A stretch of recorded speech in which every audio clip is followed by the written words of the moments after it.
I'm done, maybe I've lost. Still putting up a fight because I love my mom, I love my family. When I was young, they would all look after me. I don't know why, but I feel like a burden. I spent my life overthinking my purpose. Can't really cry, I'm so used to the hurt. Trauma creeps up at me at the wrong moment. Oh, I just wanna numb the pain for a minute. I just wanna run away on vacation. I don't know what else to say now.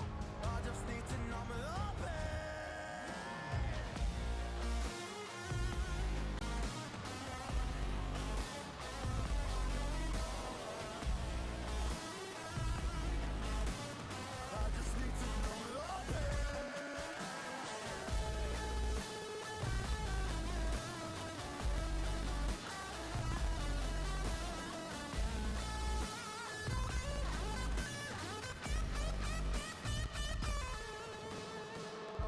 To numb the pain for a minute. I just wanna run away on vacation. I don't know what else to say now. I just need to numb the pain.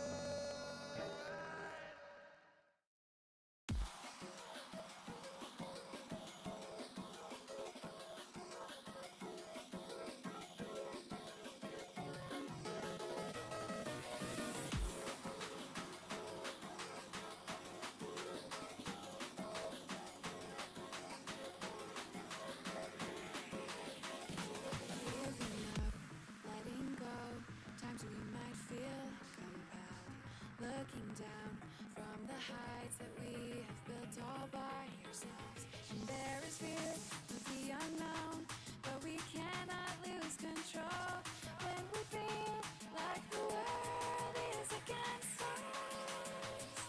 We're trying to find ourselves without the defining words. We can no longer hold on to what only makes us hurt.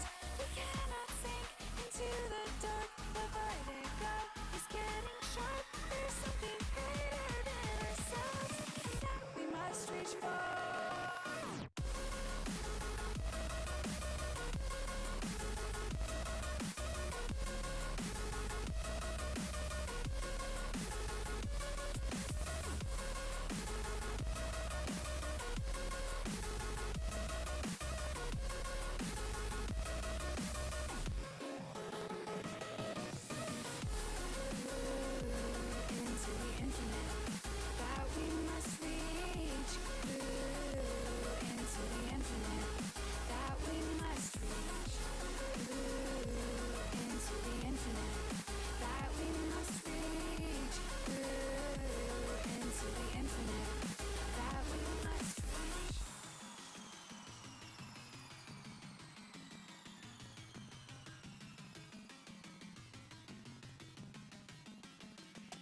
Now which way do we go is the question to ask. There are so many choices that it's hard not to look past. What is real and what is fake, and the risk we have to take. Will we know what is throwing off our balance? We're trying to find ourselves without the defining words. We can no longer hold on to what only makes us hurt. We cannot sink into the dark. The vertigo is getting sharp. There's something greater than ourselves that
Hello, everybody. Welcome to the finals. Oh my God, top 8 bracket is going to go so crazy. I'm so gassed up today. My name is Kobe, by the way. I skipped introductions.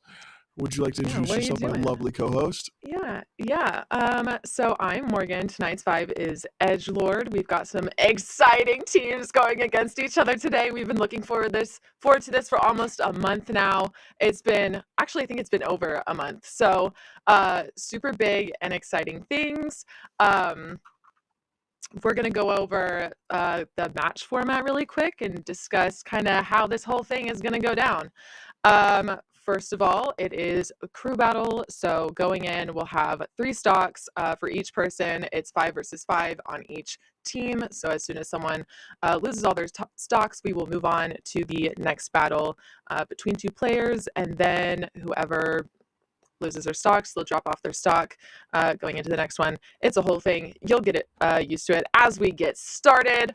And now we're going to talk about the tournament format. Let's go over the tournament format as well. So we have the qualifying bracket, 8 teams max per bracket with 4 qualifying brackets. Top 2 teams in each bracket advance. And then obviously we got the double elimination top 8. Top teams from each group compete for a prize. You want to go over that prize? Absolutely. So we have a $500 gift card for whoever wins tomorrow. This is not today. This is a whole 2-day thing, I'd like to say. So as soon as this whole thing gets over and done with, the winning team gets $500 and 10,000 brag bucks. 10,000 brag bucks that I know every single person in Brag House needs. So what else do we have going on? I remember we have some very exciting interviews that I ended up doing for this tournament. So take it away. I'm so excited to watch this. I'm really lucky to play for Bay State. We have a really solid team. Obviously, there's Sonics, who's top 20 in the world, but then there's also Tony Pajamas, who isn't really well known, mostly because he doesn't travel, but he's up there with some of the strongest players in New England, and New England's a pretty stacked region. We have Flape, who's a really strong Wii Fit from, I believe it's SoCal, just really well. He actually was just at the Level Up Expo over in Vegas, I believe, and he got 9th out of like 400 people. I'm decent. And so, yeah, I feel like, going into any crew battle, I think we all feel confident, not just because we know we're competent, but because we know we can rely on each other. And so going into the tournament, we felt confident. I believe we were seeded number 1 for the qualifier that we won. We were seed 1, and we knew that wasn't just because any one of us, but just because we could rely on each other. Because in crew battles, you can have one really strong link. The whole team has to be on the same page and working well together. So we just tried going and having fun. Like in the most recent qualifier, when we were up a lot, or when we were down a lot, we just went solo Charizard because we thought that was funny, and we tried to tease people because it's cool. And we just go really whoever we want, and it's kind of just trying to still have fun while still trying hard enough to make top 2 so we can qualify for top 8. And we did that, so that was cool. What's been your mindset going into the tournament? I know you was part of the first qualifier. The mindset was kind of see how good the competition is and see how we stack up against it. We are very familiar with UTD because we're neighbors in terms of Collegiate Smash, and we're both top in the nation, so we kind of fight each other often, and we know how we scale compared to them. But teams like Bay State are newer and have a lot of big names, so we wanted to see how we could do kind of early in the qualifiers, so we could make any kind of adjustments and preparations necessary for the later bracket. I've been in, I want to say 3 or 4. Most of them are leagues, and we've been pretty successful in them. We got 4th in the CSL National Finals, and we've been ranked in unofficial rankings in like the top 10 for a bit now. So yeah, we've got a couple of really good, really experienced players. Final thoughts. Just I hope that every team I plays their best, because that's all. Really, when it comes down to it, that's all I want. Like when I go into matches and stuff, I want my opponent to be playing their best. I don't want any like free wins or something, because I want to learn. I want people to play at the highest level possible. So I'm just looking forward to the opponents that can give us that, and I hope for really good sets in the future.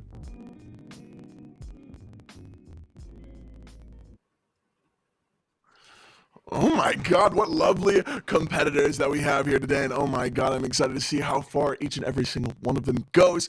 But let's actually see the path that they have to take here on the bracket. And it looks like we got, going from top down, UT Dallas and UTA Esports Club going against each other. Utah versus UT Austin's A team. Bay State versus UT Austin's B team. I think they're going by UT Austin Based, which is an iconic name, truly. Smash, and then homies from MSU. And then all of these will lead up to our winners. Awesome. And we're going to cover some brags that we have going on tonight. I hope everyone put some major brags down. Let's go over these. Which of these teams will advance to the second half of the top 8? UT Dallas, Bay State Esports, homies from MSU, or none of the above? Which of these teams will fall into the losers bracket? Smash, UT Dallas, UTA Esports Club, or none of the above? Will someone play as Lucas? Yes or no? And will a competitor start with 1 stock and win the match?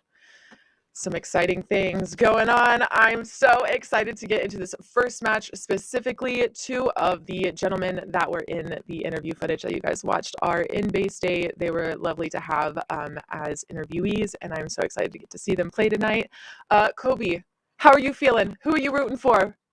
Oh my God, I'll be honest, I'm a little nervous, but I think with my, I got the boys over at UT Austin, as a student myself, I got to rep the school that I'm at, and I think I got pretty good chances, right? Most other schools have a 1 out of 8 chance of winning.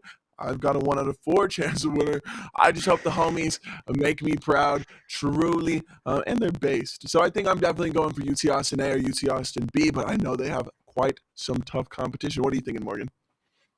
I'm thinking I have to put my money on Bay State. I have been really appreciating all of their hard work and what they've done for the Smash community in general, specifically Sonics.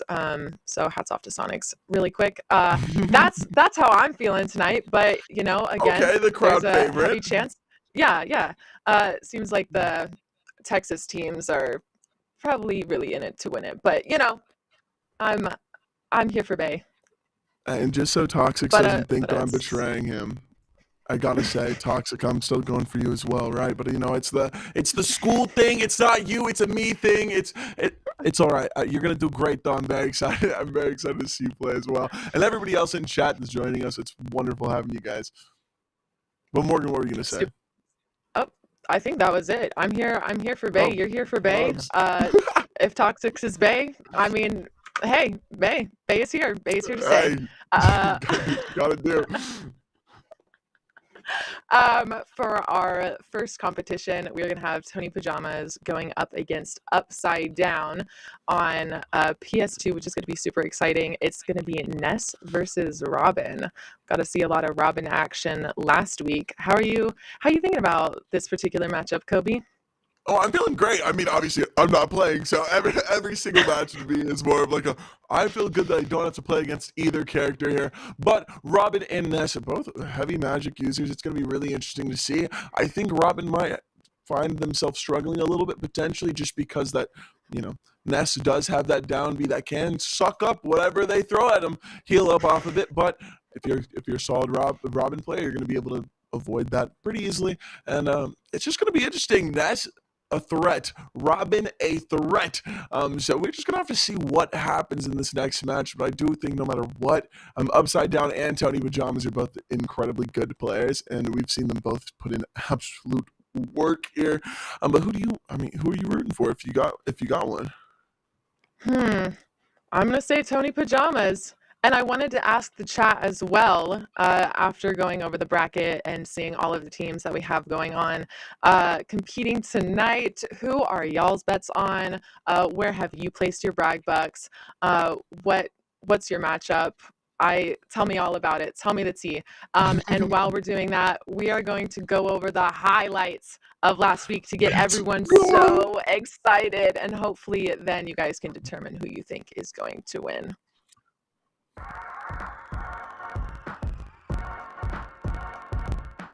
Oh, absolutely. I love to see this banjo place out. There's the side I was talking about. I like that.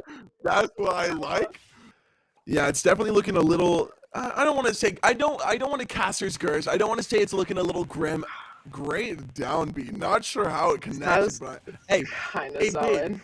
Yeah, I know, Caster's Curse, but we actually have a bracket in progress right now. Let's see if DePaul here can get this one stock dub. I think it'd be kind of hype. Everybody loves the underdog story. Right. I'm gonna tell you right now, Kobe. I don't know if it's gonna happen. Look at Pikachu sending out. Yeah, there's no way. Yeah. It's not the happening recovery today. is exploitable, and Pikachu's neutral B can definitely be a hindrance. Pikachu's kind of cheesing with that move. Good lord. Yeah. See, what did I say? They said I know how to win, and I'm gonna win big. Ooh. There we go. Oh, that wasn't going to be it. Oh my god! Oh, is this it? This is it. Ooh. It is. And it's painful. I don't want to admit. I don't want to bite my tongue. But oh no, my somebody god, needs to call an ambulance over here for DePaul. Man, yikes. I definitely think that King K roll is put in some work. But I again, Cloud just needs one kill here, and they'd be going into the next round. So I think it's definitely still. Oh my god, with the shield break with the. Yo! That timing was exceptional. Woo! That was so close. This is one of our brags in progress, y'all. Is someone going to start with one stock and win the match? And I was thinking that was going to happen, but man, I was proven wrong real quick. Yeah, a great little grab into an up throw, and the up throw definitely was putting some work. I like that. And it looks like Link is going for a lot of these grabs, which I think is definitely going to benefit them. But oh my god, getting that close again can be scary, as you see right there. A crazy up smash, super devastating. But the 110% doesn't matter if they get the kill. It really doesn't matter if you get the kill here. And that there's one stock left. Get it. There it is. There it is. Oh my god. Oh my god, Brutal. He knew he could contest it, and he did. When it looks like a miss. Oh, great tech there. Oh, no. Looks like Link could not recover there. Oh my god, this is really going to be going down to the wire here. Oh! A little revenge, right? Oh my god, last stock 0-0 oh, of the entire set. Whoever takes this next stock takes the entire set for their team, and it inches them closer to the semifinals. And god, it's so interesting to see how well Link is still being able to throw in these projectiles into this fast octane kind of play style. You can tell that things are kind of slowing down. People are a little bit more wary of their percentage. And oh my god, that's a 90% recover. Oh my god, 2 with the down beat. Oh my god, that down smash was incredible. Looks like Queens takes it, but oh my god, was that a close set. If they're being smart about it, I'm saying that the stronger players are in the back. What is it? Business in the back? That's what I'm saying. Party in the front. Wait, no, business in the front, party in the back. Business in the front, party in the back? Yeah, because it's a mullet. Whatever. Whatever. It's all right, though. I'll take it anyways. Joker forward. Smash getting that kill confirmed. But at 120%, yeah, I was just about to say, it looks like anything could Game go. Up there over. and taking that stock. If he can play on the ground a lot, Sword Fighter's going to be in a really bad spot here. Little Mac being incredibly strong on the ground, but horrible in air. And look at that, immediately we got an extra And stock taken off. moment of silence for the KO, if it's going to happen.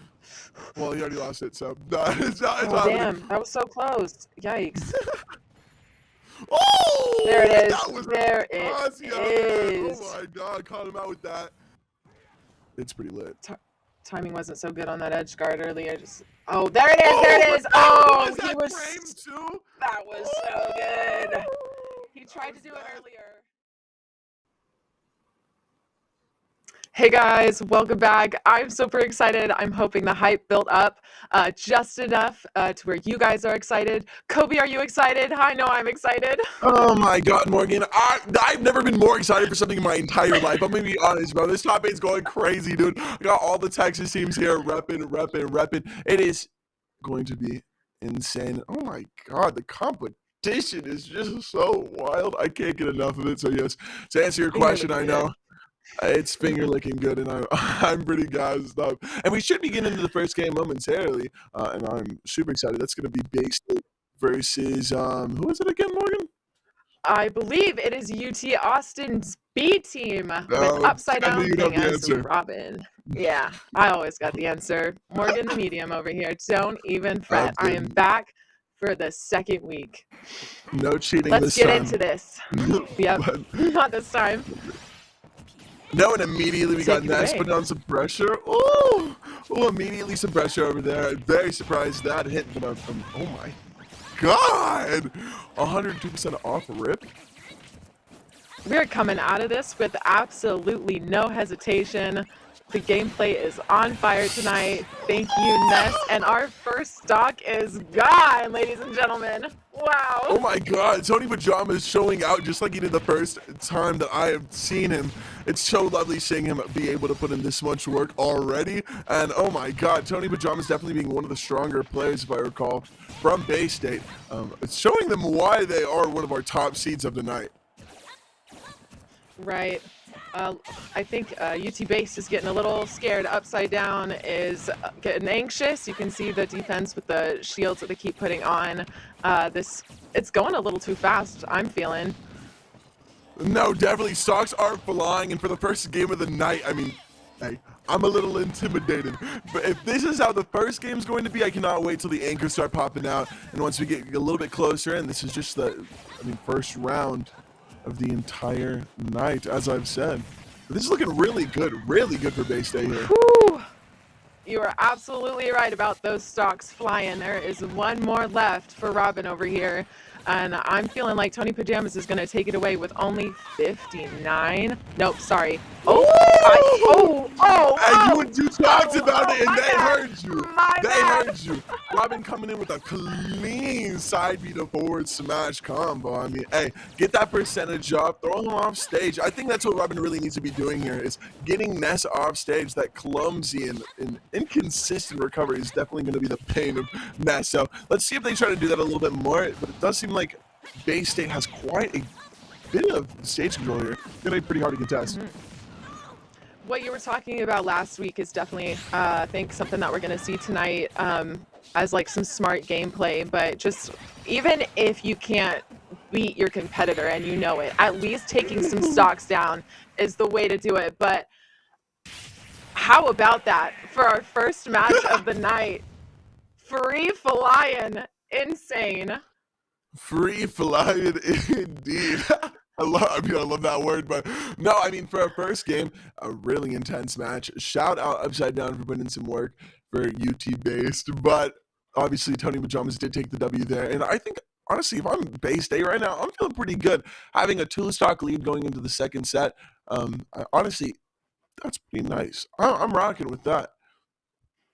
If I was playing against Bay State right now, I would absolutely be shaking in my boots, sweating from my brow, all of the things, teeth chattering, nails gone. That's scary. Ness is way too fast for me. Just trying to keep up with what's going on the screen is absolutely insane. And knowing that Sonics is in their back pocket, I'm trembling.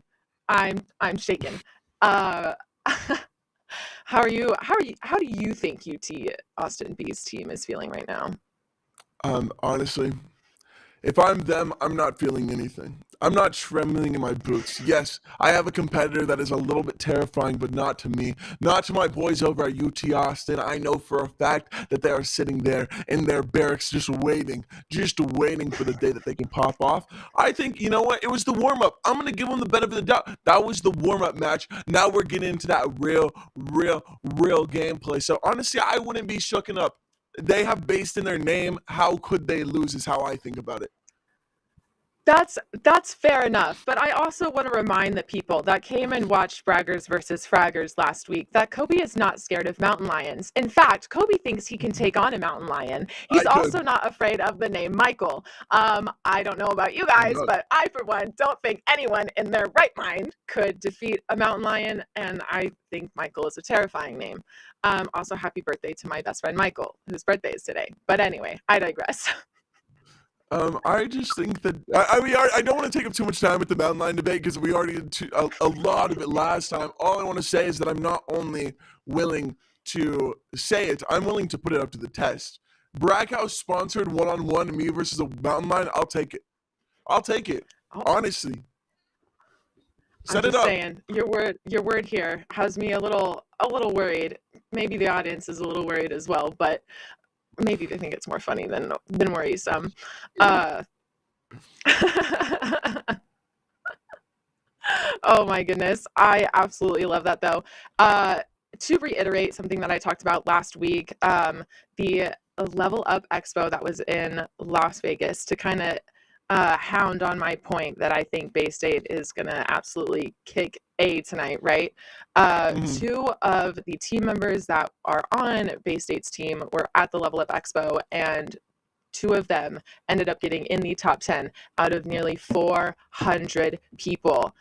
And I will add, Sonics got first, okay? So say what you want about your Texas teams, Kobe, but I've got my money where it needs to be. Hey, it's all right. No, play the favorites. You're mathematically correct, but you know what our team has? It's got spirit. And that's what's going to take us to the top. That's what's going to take us to the top, truly. I'm not worried. Again, you know what? Sonic's amazing player. Felipe, the entire team over there, amazing. But they're not UT Austin. And what do I know about UT Austin? Oh man, see, even Ernie the intern, his middle name is Michael. You're telling me you're not scared of Ernie? Oh my lord. Like, can we talk about how many Texas teams that we have going on in tonight's bracket? I'm gonna take a look at it really quick. The only teams that are not Texas are Utah and homies from MSU and Bay State. That's 3 out of 8. That's 5 insane. teams, Texas. 5 teams for Texas. You know what that means? It means we're putting in work. That's the South Side rising up. It's gonna. I'm just saying. I've got good chances here. 5 out of the 8 teams are from my home state. It's easy. It's free. You know what? But I will say that. Don't do the horns down. Do not do the horns down. Don't do it. I wasn't even thinking about it. I saw you. I wasn't even thinking about it. I don't know what you're talking about. Oh my God, this man. Someone. A little slide. No, someone come get him. Let's talk about the upcoming schedule really quick while we wait for this next upcoming game. March 25th, we got Halo Infinite. If you want to check that out, we do some crazy Halo Infinite stuff. And then March 29th, we got Apex Legends going on. And oh my God, I know you want to check that out as well. Yeah. And then also, last but not least, JV Wolf Bowl, April 21st to 24th and April 30th. Oh my God, come on. You got to see it. You got to go check it out. If you're only here for Smash, you're missing out. Absolutely. Couldn't have said it any better myself. And if you guys are following our socials, you guys could start peeping all of the Jordan Belfort stuff that we have going on our Instagram and on his Instagram. If you're a fan of the Wolf of Wall Street, now is your time to see it. Get involved with the esports community. And I know I am super, super excited to see how that all turns out at the end of April. Did you watch The Wolf of Wall Street, Kobe? Yes, I have. Great movie. It's like the business Yeah, major movie though, you know what I'm saying? So like I don't walk around being like, oh, I love the Wolf of Wall Street, you know what I'm saying? So I tend to stick away, but hey, cool. Absolutely love absolutely love the movie. And speaking of things that I absolutely love, we got Tony Pajamas, a player I love, Ness, going up against UT Austin, a school I loves, Imperator on small battlefield. So I'm super excited to get into that momentarily. I'm also super excited. It's good to see some smaller battlefields, I guess. We're going to get more, I think, closer combat, which is super exciting. It all goes by way too fast for me to catch on. So honestly, hats off to you for being able to catch that. And I think we should see if the rest of our audience can catch what the heck is going on the screen that only I can make witty comments about. But Kobe, your Yeah. intelligence is unmatched. Oh, dude, Take I it love away. hearing that. No, please bump my ego up a little bit more. No, you know what? I am very smart. I am very intelligent. Speaking of that, I think both these players are going to need that for this very neutral-based combo that's going on right now. Richter versus Ines, definitely not a combo that I would want to play against either of these. But hey, you got to do what you got to do. Absolutely. The range is super insane on both of these. I mean, it's not like anything super fantastic, but it does leave some space for these two to get some hits in from a distance. So maybe my eyes can catch it a little bit better this time. Yeah, maybe. Tony This is a Pajamas little is bit of still a too fast for slower. me. Yeah, a little bit of the slower gameplay definitely will help. And it seems like that is what we're going to be getting. I think Ness is really going to have to try to close up these gaps and really put the pressure on Richter. If not, it's just going to be barraged by a million of projectiles. And so figuring out what mistakes are being made by Richter and then hitting them with a clever side B, a PK fire, you know, the absolute classic. It's definitely going to be probably Ness's option, just trying to set up for kill moves and then being able to kill him. Ooh. All right, we've got some nice aerial attacks going for Richter over here, but also some projectiles, which also super big fan of. Things are kind of And the slowing down a little bit. And the Yeah, projectiles. Oh my god, and as you say, it slows down, it picks back up. A wonderful up smash to kill from Ness. Kind of equalizing the playing field. I mean, Tony Pajamas has already done way more than enough for his team. He's now taken 4 stocks for one of his own. See if he can extend this lead. It's definitely possible with how he's playing right now. absolutely. And it's kind of feeling a little, actually I lied. I was going to say maybe some evenly matched competition here, but Tony Pajamas has yet to lose a stock in this match, which I think is super impressive given that they have 123 damage taken at the moment. Yeah, no, we'll see if we can get some of these higher percentages. I know that last time that we were on, we had quite a few teams and players get really, really high up in percentage and surprisingly didn't die for long periods of time. So let's see if that's going to be happening for Tony Pajamas here. He is setting up for a lot of these kills with that side B, as I said, getting those PK fires off and then leading them into one smash or something just to get a kill off. And he's doing great with it right now. I'm feeling like UT Based is about to lose another player, and Tony is going to come out of this with 2 stocks. I don't know. I thought that was going to be it. Thought I was going to predict that one. Guess I didn't. Not yet. Oh my god, it's almost as if I am a mind reader here. Also love the back end there to neutral air. But maybe I'm the medium, and a lovely finish off, not dropping a single stock that set. Tony Pajamas looking like an absolute madman out here as a Ness. Maybe I'm a mad woman, but honestly, there's something a little satisfying about seeing someone go off the edge of the stage and not being able to recover. It's just a satisfying death that you can watch just end in oblivion. You know? What are you Anybody talking? else feel that way? Yeah, just just girly things. No, Girly things, the feminine urge. I know I said let's do the all black theme today, make it a little bit dramatic for topic. I didn't know isn't what we you were meant? going the witch run. No, I didn't know we were going Okay. super dark and gloomy, but you know what? We can get into that mood as well. I love when Ness absolutely desecrated that Richter. It was so nice. I love all the voices that you're pulling out for these circuits. That's literally insane. I have props to come later this evening that I'm super excited to pull out Oh my god. out of my hat. Wink. Anyway.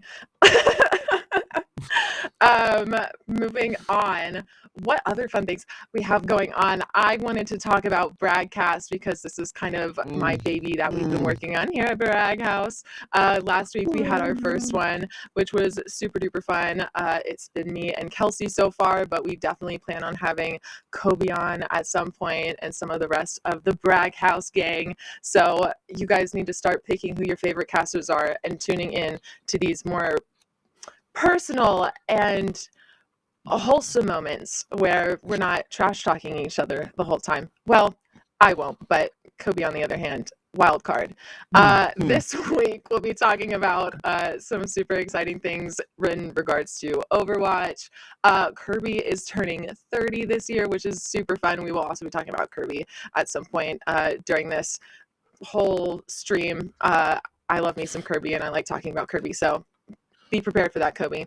And then we'll also talk about the Sonic movie, and I think I had something else. Oh yeah, E3 is online.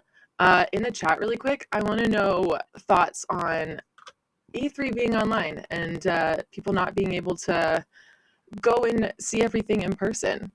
Yeah, Kobe, are you excited to get on a broadcast at some point? You know what? I'm tempted to say no for the joke, but I gotta be honest here. I'll say yes. I think it will be exciting. You know, if there's anything I love doing, as you could probably tell, I love talking. And so having a platform where all I have to do is talk, hey, sounds amazing. That's why I'm here. That's why I'm here, right? Right, exactly. I think that's why we're both here. So that will be this Thursday. If you guys are interested in seeing what I have to talk about, one day eventually we will find out when we can get Kobe and his mountain lion fight on the stream at some point. We'll keep y'all updated for that. Check out the app. I might post it on there. Who knows? Speaking of the app, I hope you have that downloaded and have your brag bucks in. Please. I don't think we have any brags in progress at the moment, but I also want to know what your big brags are on tonight. I, terrible employee, forgot to look at them. Oh my god. I know. I'm hoping to see maybe 125% today. Someone get to that point. We were so close to it last week. Just like 3% away, I think. Literally insane.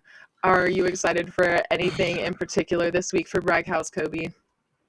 Yeah. I mean, for this week, I'm very excited, but for next week, Braggers versus Braggers with Valorant, going to be absolutely crazy. I'm super excited for that. If you guys want to come play against us, we did Dead by Daylight last week. And that was super fun. And that was super great. I had a blast then. And we're going to be doing Valorant next week, which is also going to be super sick. Very excited. So if you guys are interested in joining us and playing some righteous games, be sure to check out Braggers vs. Fraggers that we have going on every other week at the moment. If you're into FPS games, definitely check out the Valorant tournament. Valorant Braggers vs. Fraggers that's happening next week. I'm sure we'll be doing Dead by Daylight again. Some of our production members are a super big fan, so very excited to see how that goes. You know what else I'm excited to see how it goes? This game that's coming up. Let's get into it. Yeah, good segue. I like that. We got Tony Pajamas for Bay State playing Ness. We got UT Austin based Allo playing Pokemon Trainer, which, I haven't seen Pokemon Trainer, I think, this entire qualifier, quite personally. Yeah, I'm excited to finally get some Pokemon up in here, giving me a good talking point for later. Oh my god. Absolutely crazy pressure from Tony here. I'm very curious to see how this Pokemon Trainer plays, though.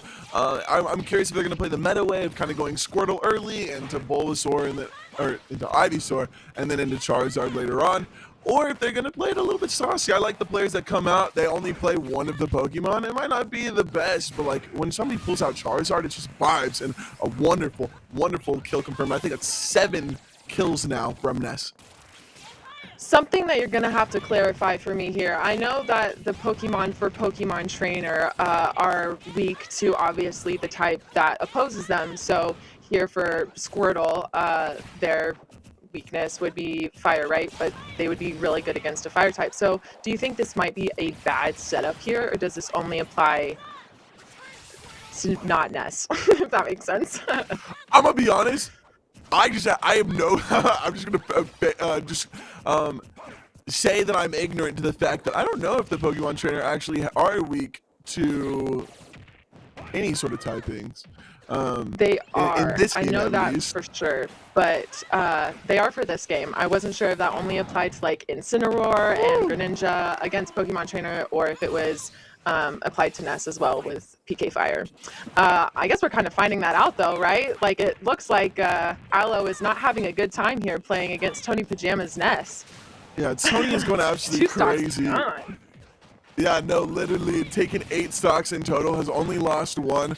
This is the power, right? This is the power of having an amazing team comp and having just incredibly strong players at your disposal for a game mode like this, where you know, if one strong player can really carry the heck out of your entire team. This is what we're seeing right now, I think.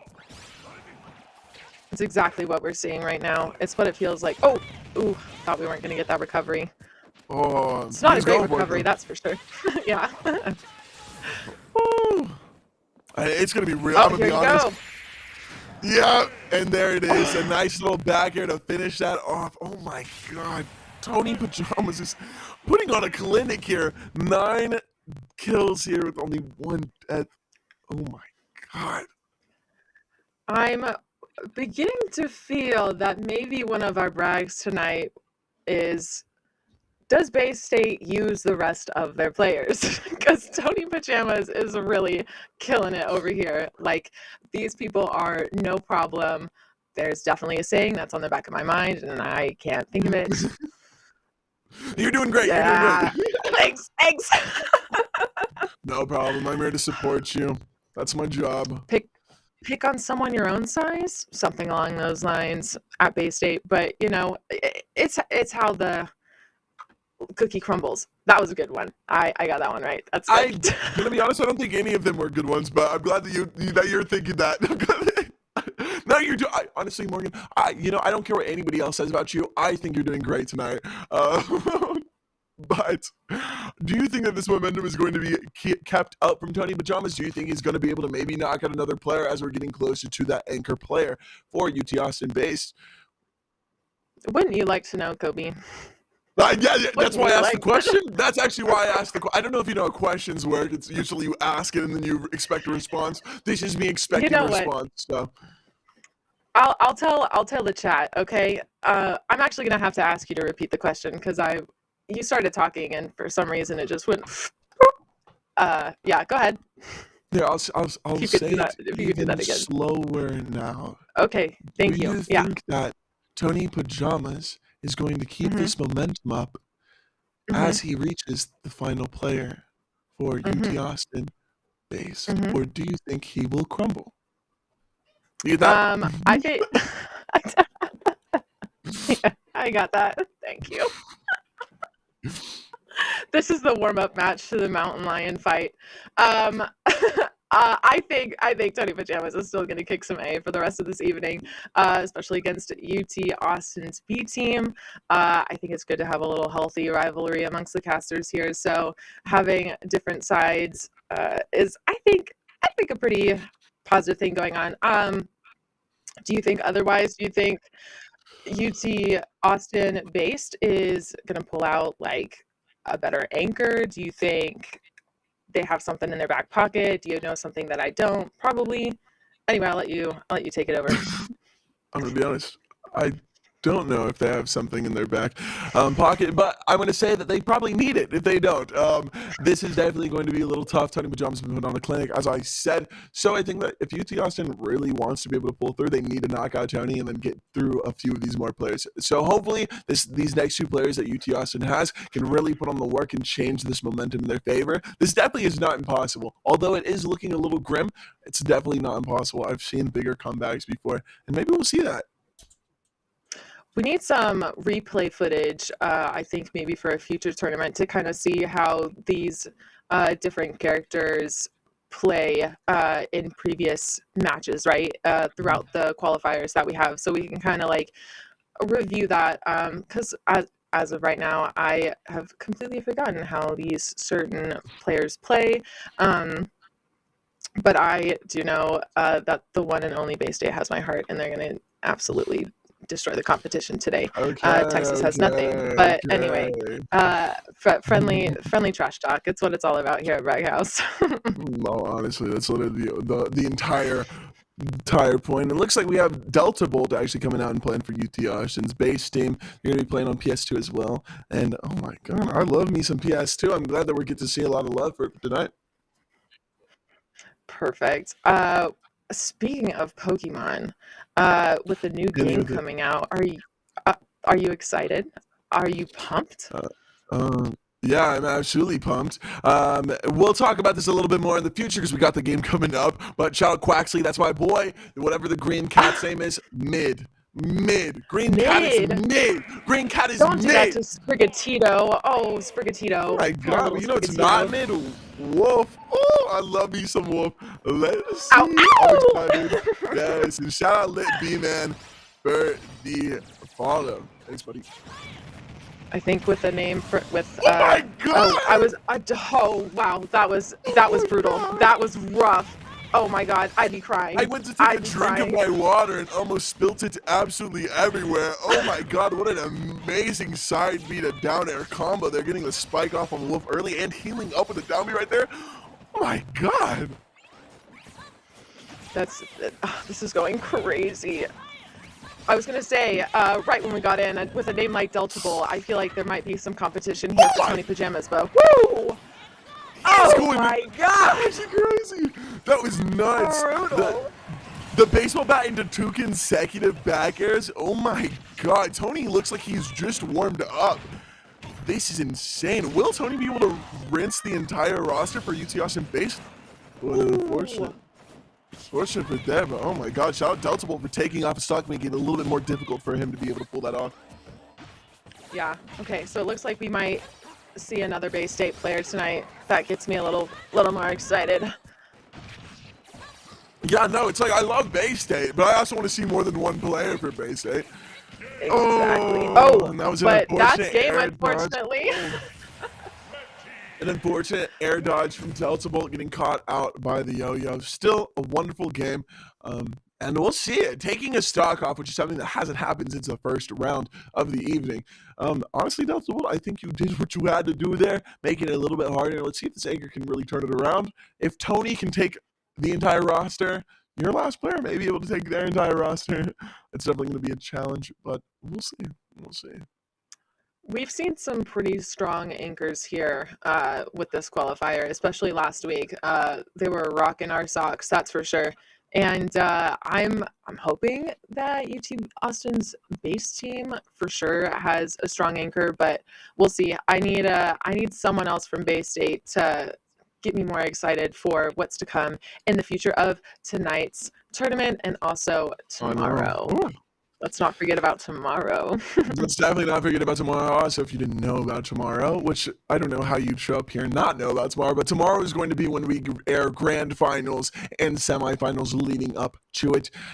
It's going to be incredible. Tonight, we're just going through those top 8, but then tomorrow, we got semis and finals, so it's going to be pretty legendary. If you're not going to be there, change your plans and show up. So, we're getting actually some news over here in the chat from I forgot how to say that name. My bad, and I totally don't remember what team they're on at the moment. That's UT Austin B team. Oh, okay, so they're playing right now. Oh, that's exciting. Well, we got both of them in the lobby, so this will be super exciting. We'll be moving on to that shortly. Let's talk about a brag in progress. What will UT Austin's B team's highest damage percent be during this stream? Do you know where they're at right now, Kobe? Right now they're at 151 to 175%. Of course, an imperator. I feel bad. Hey, yo, pull up. I'm in Austin. Pull to my place. Get the entire UT Austin team here. Y'all play on my internet. I got some fast internet. Don't worry about it. Pull through with the boys. I'll make sure. I gotta help the boys. Pull through. We'll get you set up. Bro code. I kind of love it. Also, something really fun that I wanted to talk about that's been super important in the world of pop culture and those that are on TikTok. Windows or chairs and doors or wheels. I'm on team wheels and I'm on team chairs for windows. Oh, are you living under a rock? I am living under a rock. What do you mean by that? So think about it. What is there more of in this world? Tires or doors? Or is there more windows or are there more chairs? In the whole world, and the amount of things that have been produced since the beginning of manufacturing things, what is there more of? I'm team wheels for wheels versus doors, and I think I'm team chairs. Windows versus chair. I would love to hear how everybody else feels in the chat. And are we getting excited for this super duper last? What is this? We're not on the semifinals. Just kind of getting started tonight. I'm getting excited while Kobe's over here thinking. So it's doors versus chairs? No, doors versus wheels, and then chairs versus windows. Okay. I'm going wheels over doors? Mm-hmm. I'm going wheels over doors, chairs, I'm too stupid for this. Let's just get into the game. This is shout Rain Dancer is playing for UT base as Ken. Let's see if they'll put in some work. It's always cool seeing the actual fighting game characters getting played, the FGCs. Oh, yeah, absolutely. I was totally lost with what you said for a second. Definitely thought this was Simon. My eyes are deceiving me this evening. So we have a fighter versus a strong fighter for Bay State, Ness. Yeah, and honestly, if I'm Ken, I do not like this matchup. Like, I don't know what the actual ratio is on this matchup. I don't know if he's down on this, but just in general, I hate playing super close melee champs against a character like Ness who can really zone you if they have stage control. And as you saw, that stage control comes with some power. That absolutely came with some power. Yeah, I was gonna see maybe this is gonna rock Tony Pajamas, but nope. Rain Dancer is kind of falling through. Yeah, no, and it seems like Imperative from UT Austin based is also agreeing, saying that this is a -2 matchup in favor of the matchup is in favor of Ness, but -2 for Ken. And yeah, this is definitely a pretty bad matchup. I hate playing FGCs into Ness like this. It's looking pretty grim, but oh, that does look pretty grim.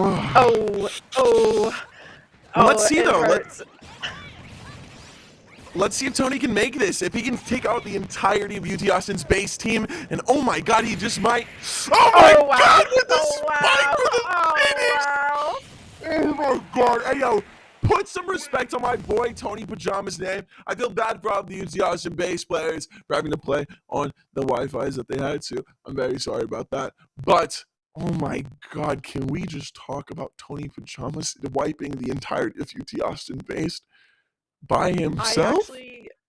I can't even tell you what happened during that last match. I closed my eyes for 1 second, only to open them, and the whole thing was over. Pretty much this whole match is over. That's insane. But I want to know, maybe the Oompa Loompas in the back can fact check me. Is that the first time that this has happened in this qualifier? One person taking out a whole entire team with only losing 2 stocks? Are you kidding? Oh, it's kind of impressive. I think that may be the only time that we've seen that. And Probably because it's such a hard defeat. I don't want to discredit, even due to the technical difficulties for UT Austin base, I do not want to discredit how hard the Tony Pajamas had to perform for that. It's absolutely crazy. And yeah, we just got confirmation that that is the first time that we have seen that on the entirety of this qualifier. So, man. I love that. I love that. Hats off. Oh, hat already off. I think it's time to pull out the prop. Here is my. First one of the You can't night? even tell. Yeah, only the first. I've got some more, but anyway, No, I hats off rock to with Tony the black Pajamas hat. for I rock absolutely with it. kicking A. That's absolutely incredible. So this means we will be seeing the 1 second. Let me double check. Yes, we will be seeing who goes against each other in regards to who wins against UT Dallas Esports and UTA Esports Club. Whoever wins that will move on to the next bracket that will spectate, as well as the University of Utah and the UTA Austin A team. Whoever wins that will go against whoever wins the bracket before. It's also confusing, but very exciting. And I'm super excited to see how this next one goes, and hopefully it'll stretch out a little bit. Maybe we can savor some of the combos and attacks that I was so excited to see for this first round, but closed my eyes, I blinked one time, and it's over. It's over. Yeah, absolutely. And Logic brings up a great question. Is there a brag about the hat? Unfortunately, I don't think we have a Morgan brag hat or Morgan hat to brag, but brag hat. Oh, yeah, let's get some. But we do have some brags that have been completed. Will a competitor start with only one stock and win the match? Answer is overwhelmingly yes there. Will any team not use all 5 players? The answer is also yes. What will be UT Austin's B team's highest damage percentage during the stream? 151 to 175%. Man. So that's what you got. If you guys had any of those brags, congratulations on your dubs. And it seems that, yeah, the spring break seems to be impairing some things, and I apologize for that. But hey, regardless, it's spring break. You can't be down on spring break. You gotta still keep the hype up. And I'm still very excited to see what happens next. You know what's kind of bummy about being graduated from college? I did not realize that it was spring break, and one of my roommates has just been gone and didn't even realize that she went home. So that was kind of crazy. Totally forgot that exists. I haven't even been graduated for 3 months. Wait, maybe I have. Anyway. Thanks. Let's go to break. I can get my thoughts composed. But GG's to everybody. Thank you guys for that game. It was absolutely incredible. We'll see you guys after break. Thank you guys. Thanks.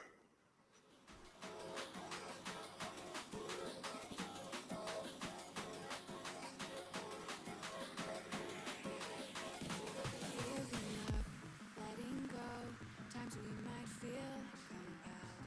Looking down from the heights that we have built all by ourselves. And there is fear of the unknown, but we cannot lose control. When we feel like the world is against us, we're trying to find ourselves without the defining words. We can no longer hold on to what only makes us hurt. We cannot sink into the dark. The vertigo is getting sharp. There's something greater than ourselves that we must reach for.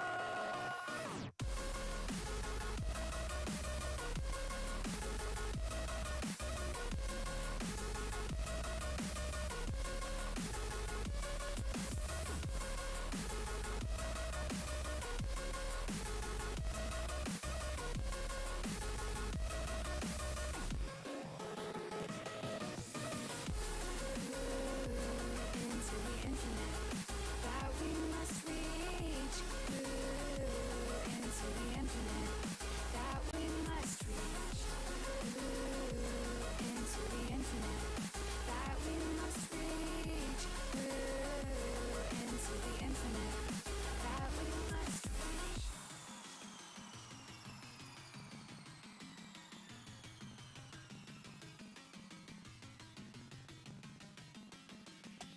Now which way do we go is the question to ask. There are so many choices that it's hard not to look past. What is real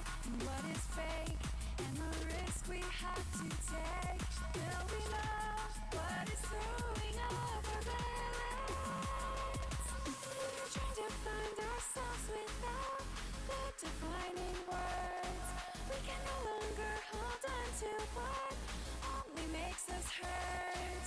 We cannot sink into the dark. The vertigo is getting sharp. There's something greater than ourselves that we must reach for.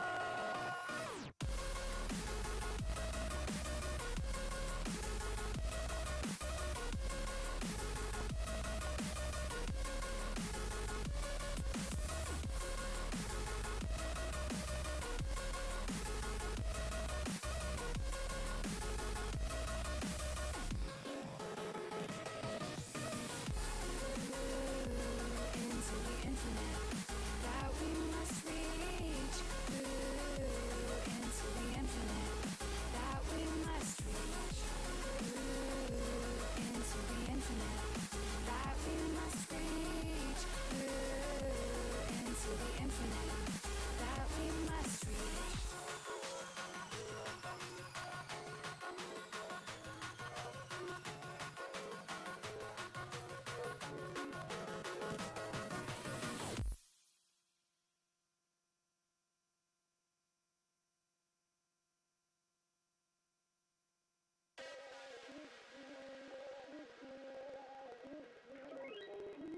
Ain't no love like a real love, but it goes so fast. All tied up like a captive. Onto you. Used to pay on my life, standing on rainbows, playing it cool. I haven't felt this in ages, and I've no patience. So won't you please stay a bit longer? You're making me stronger, making me stronger. Stay a bit longer. You're making me stronger, making me stronger. You need stronger.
touch me.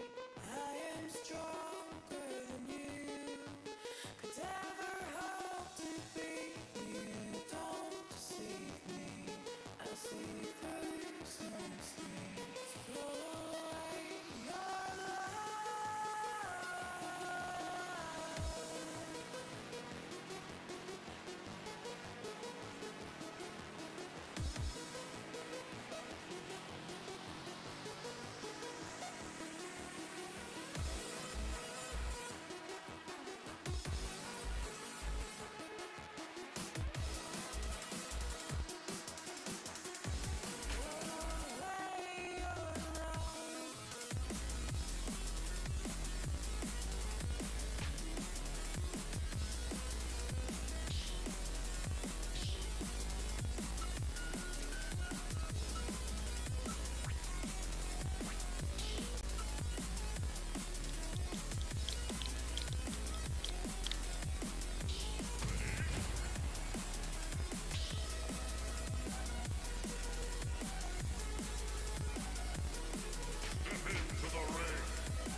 Say I'm good-hearted, but I'm just getting started. Got my eyes on the target. No, no.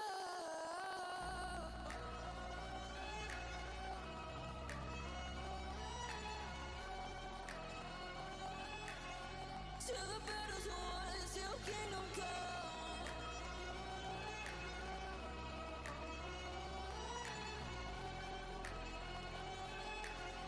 I'll never run.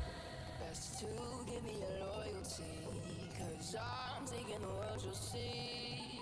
They'll be calling me, they'll be calling me royalty.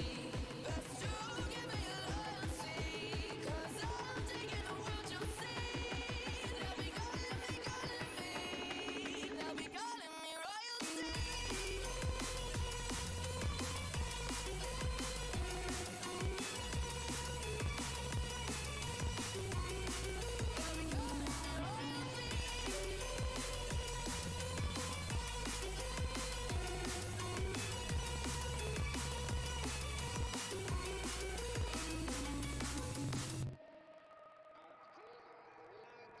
They say I'm dangerous, 'cause I broke all their cages. No, I won't sit and take it. No, no. They left me for dead, I guess I'll never learn. Every time I break, there's just more pain to burn. They'll never, never, never learn.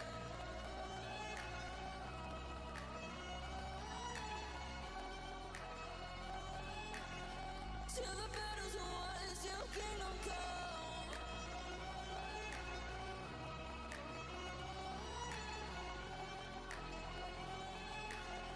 I'll never run. Best to give me your loyalty, 'cause I'm taking the world, you'll see. They'll be calling me, they'll be calling me royalty. Best to give me your loyalty, 'cause I'm taking the world, you'll see. They'll be calling me, they'll be calling me royalty.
chillin', watching the ocean with you.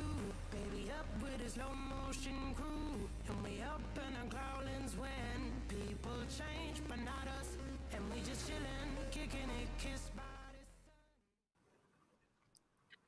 the Hey, yo, welcome back, everybody. It's wonderful being here. My name is Kobe, just to reiterate. And here next to me, I have my lovely co-host. Morgan. Hi, Morgan. Hey, Mizzly Wizzly.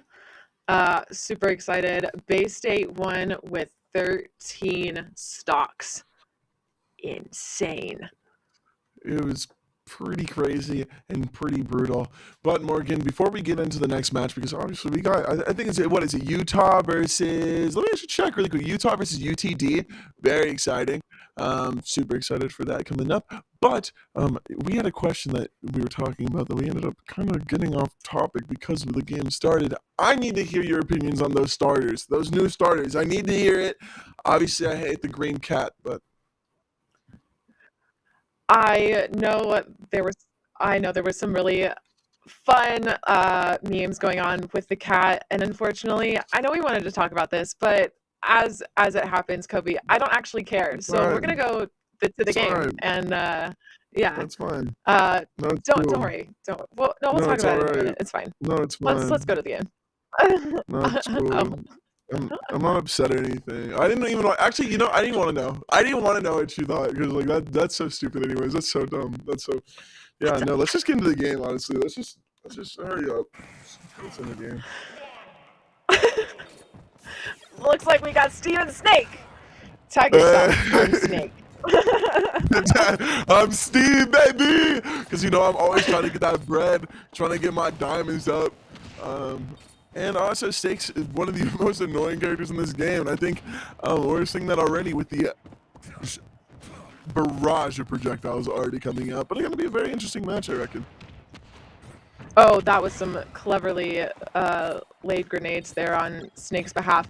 Snake is being played by Chungus from the University of Utah, and we also have Trey playing for UTD tonight. Very exciting. I know Bay State isn't playing right now, but they did have their eye on this particular Steve player on this team. So keeping my eye out for them and how they play tonight. Yeah, no, definitely. And I gotta, hey, Frozen saying Snake is not annoying, stop the cap. It depends. I also think that Snake is hype. I really like Brawl Snake. But the thing is, it depends on how aggressive you're playing, right? It's the difference between like a anti-snake and like an MBD snake. You know what I'm saying? It really depends on how you're playing it. But the projectile spam can definitely get annoying at times. But it seems like this is a way closer match than quite of the few that we recently witnessed. Oh. Absolutely. I thought we were going to lose Steve there off the edge of the stage, but guess not. Great save, even with the missile and everything coming at them. Woo! Oh! Actually, Nice. those Good save. stone bricks are not going to be able to protect you here. Protected him enough, though. Oh! Oh! Flying. Woo! That diamond pickaxe went in work right now. That's what I like to see.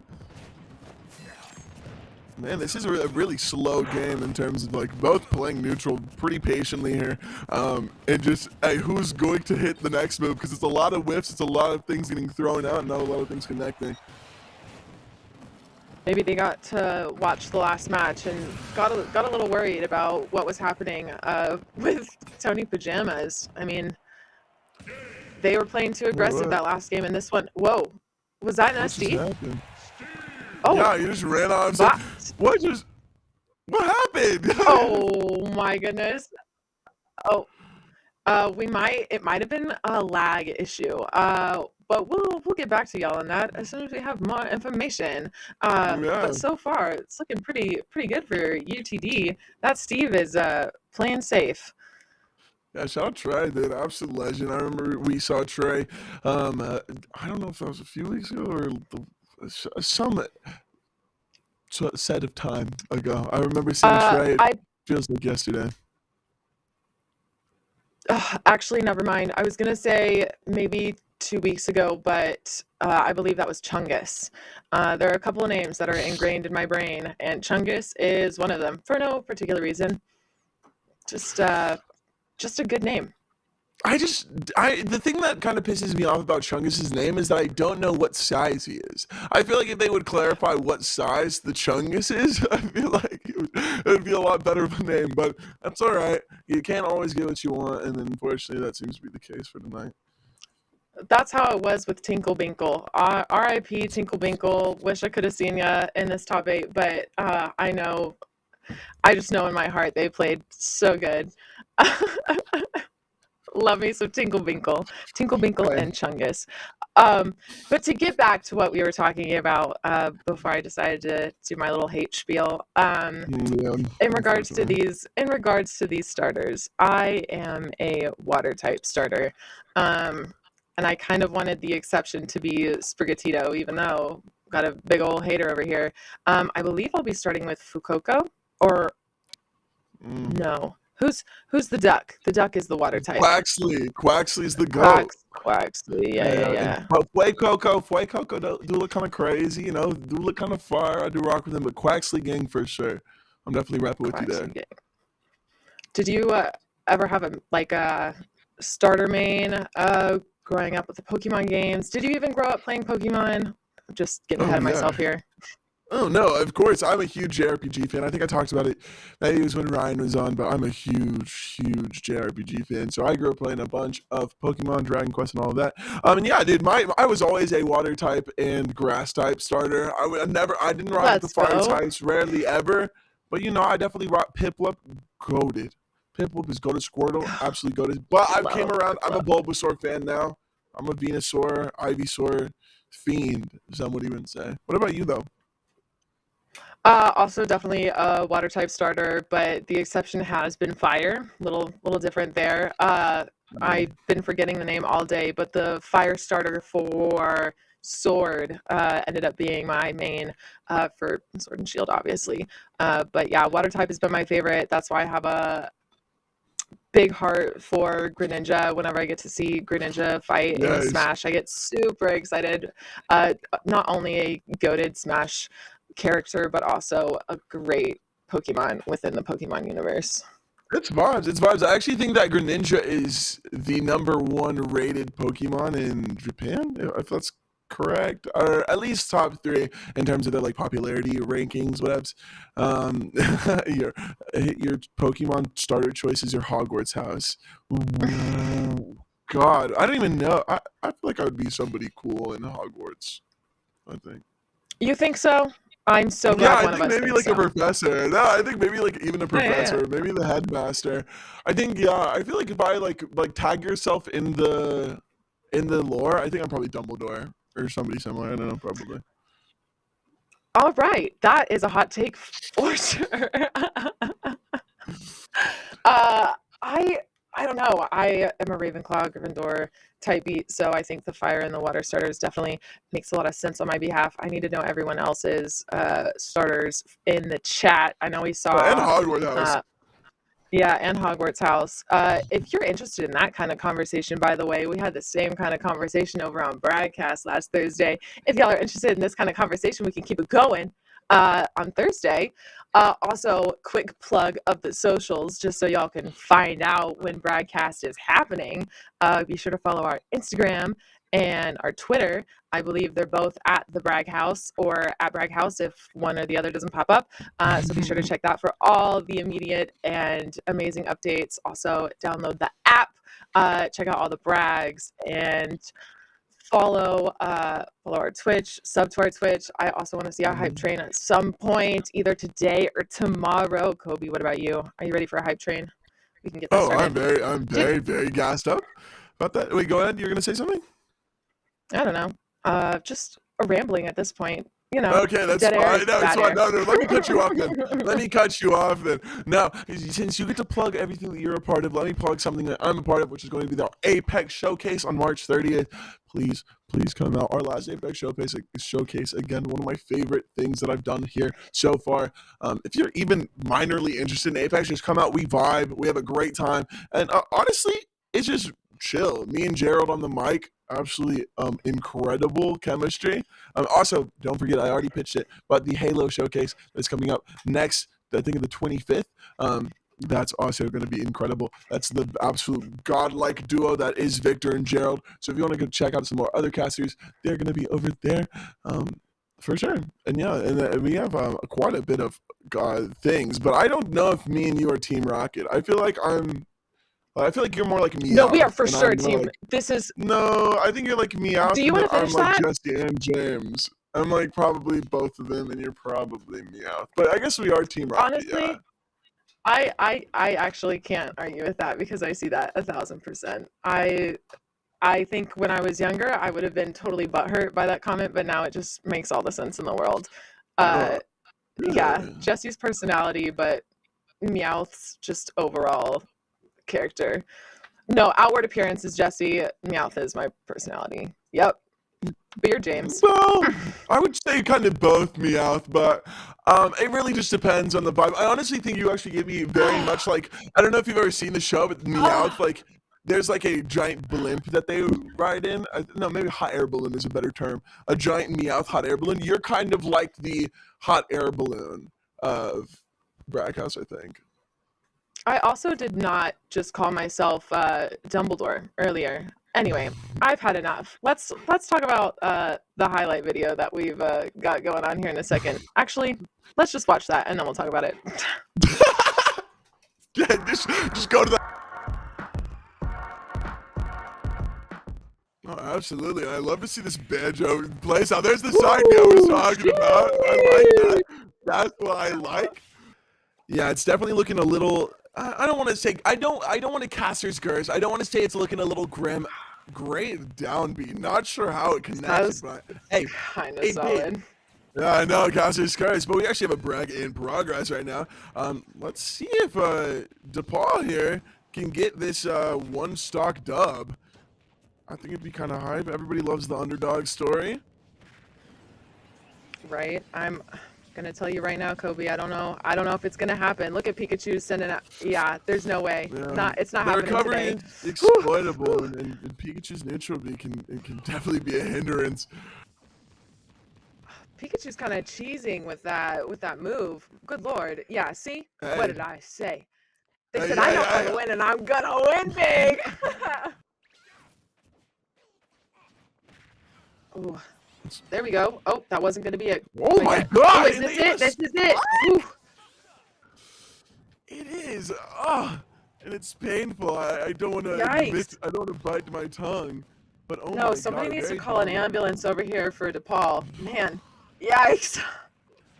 I definitely think that King K roll is putting some work, but I again, Cloud just needs one kill here, and they'd be going into the next round. So I think it's definitely still. Oh my God, with the shield break with the. Oh, Yo, that timing was exceptional.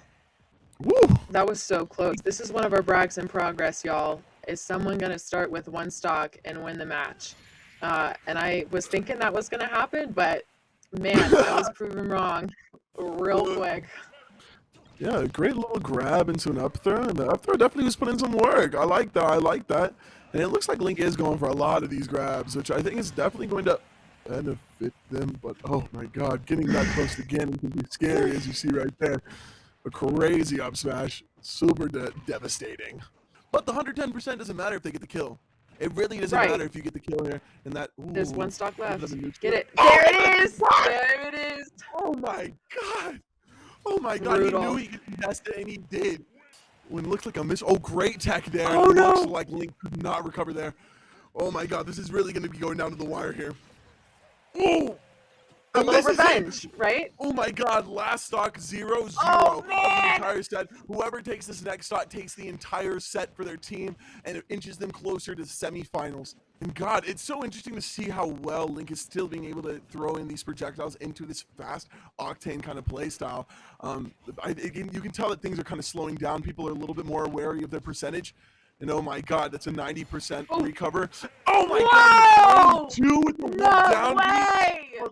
Oh my God, that down smash was incredible. Looks like Queens takes it, but oh my God, was that a close set. If they're being smart about it, I'm saying that the stronger players are in the back. What is it? No, Party in the front, business in the back? That's what I'm saying. Party in the front, Wait, no, business in the front, party in the Business back. in the front, party in the back. Yeah, because it's a mullet. Whatever. Woo! Whatever. It's all right though. I'll take it anyways. Joker forward, Smash getting that kill confirmed. But at 120%, yeah, I was just about to say, it looks like anything could Game kill. Net up there over. and taking that stock. If he can play on the ground a lot, Sword Fighter's going to be in a really bad spot here. Little Mac being incredibly strong on the ground, but horrible in air. And look at that, immediately we got an extra And- stock taken off. Moment of silence for the KO, if it's gonna happen. Well, he already lost it, so no, it's not. It's Oh, not damn, that was so close. Yikes. Oh, There it is. that was There it Ozzy on there. is. Oh my god, caught him out with that. It's pretty lit. Timing wasn't so good on that edge guard earlier. Oh, there it is. There it is. Oh, he that was. frame too? That was so good. He tried to do it earlier. Welcome back, guys. We're so excited to have you here. We're just doing a little bit of a technical difficulty check behind the scenes, so no worries. You get Kobe and I here spitting fire at each other, having a good time. I'm Morgan, just in case if you guys forgot, and this is my lovely co-host. Nice. My name's Kobe. They already knew that though. Let's check out the bracket. Maybe fill them on something that they might not know.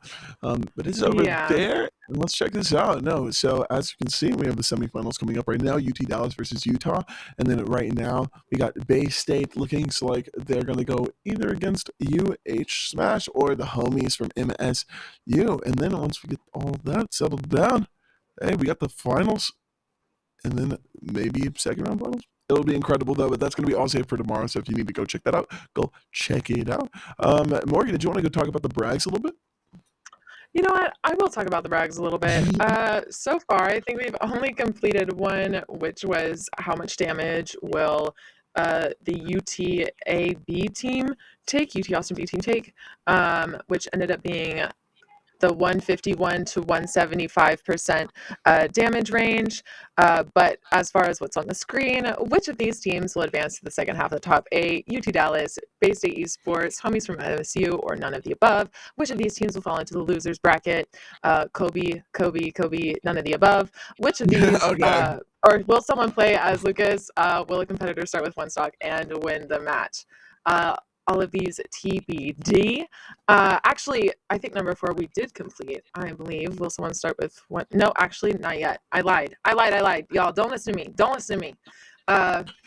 Kobe, I know we've talked about it before a couple of times, but would you like to talk about the Halo Showcase once again? Yeah, I definitely can. And just a little bit of the brag update as well. There have been 2 other brags. Will competitors start with only one stock and win the match? That is actually a yes. And will any team not use all 5 players? That is also a yes. Just making sure that people who bet on that know that what they're getting. So if you voted on those, congratulations. Go get your brag bucks and help us dethrone Daniel. But yeah, no, Halo Infinite Showcase coming up this Friday. It's going to be absolutely legendary. Again, we got Victor and Gerald, two of my personal favorite casters, absolutely legendary duo. So if you're interested in Halo at all, go check it out. It's super interesting, super sick. And also, besides that, I just want to let you guys know that Brag House is not just for tournaments. We got a lot of stuff. Morgan, you want to maybe talk about how we have their own streamer option and things along those lines? I would love to, because if you guys check out my name down here. It says @MizzleWizzle, which is my Twitch that is linked to the BH app. So whenever I stream on Twitch, it automatically goes to the app. I get to pick out which game I'm going to be playing, and then I can pick out what brags I want to be involved with that game. All of my lovely friends and Bodie Man, who might still be in the chat, my lovely mod, all get to put in their brags and get to have a good time with me, and we all get to chat about that as I'm streaming. It's super duper fun. If you are a streamer and are interested in the whole Brag House community, we would absolutely love you to fill out a form on the Brag House app and become a streamer with the rest of us. Get your audience more involved with the brag bucks that we have going on. So if you guys are interested in that, be sure to check it out. I've done it a number of times. It is super duper fun, and it's a great thing to add to my stream. just to kind of keep things spicy, as we like to say here. A little bit spicy. Think about it like this almost, right? Like, stay with me here. The tournaments, that's like your main hustle. You know what I'm saying? That's your main chick. The side streamers, all of that stuff, that's like your side hustle. Those are your side chicks. And I think both need to be very much appreciated. And so go check out both of them. Go sign up. I'm also going to be a streamer on there as well. So if you want to go do any brags for me, hey, let me be your side chick. I volunteer wholeheartedly. But yes, no, I really hope you guys enjoyed that. It's super sick. Things we learned about Kobe today. Kobe likes polyamorous things into side chicks. Anyway, we are going to go on a break really quick just to make sure that we have all this lag situation figured out, but we'll be right back with more updates here in a bit. Stay tuned, y'all.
Last I got that sinking in my stomach from that loss.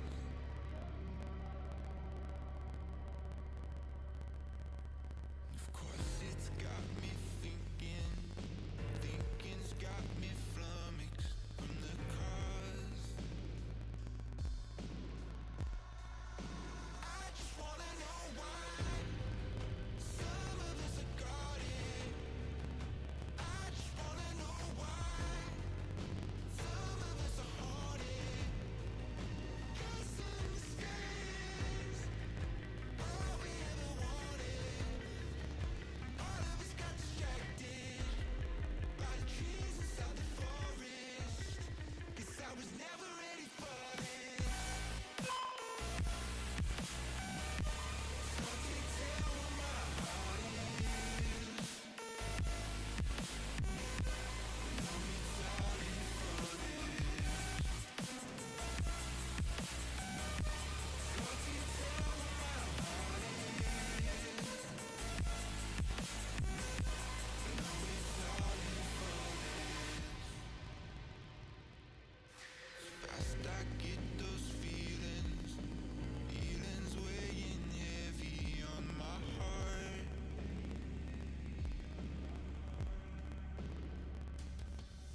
It's hard to find the reasons here for everything gone wrong. I just wanna know why some of us are guarded. I just wanna know why some of us are haunted. 'Cause in the skies, all we ever wanted. All of us got distracted by the trees inside the forest. 'Cause I was never ready for this. So can you tell where my heart is? Know me darling for this. So can you tell where my heart is? Know me darling for this.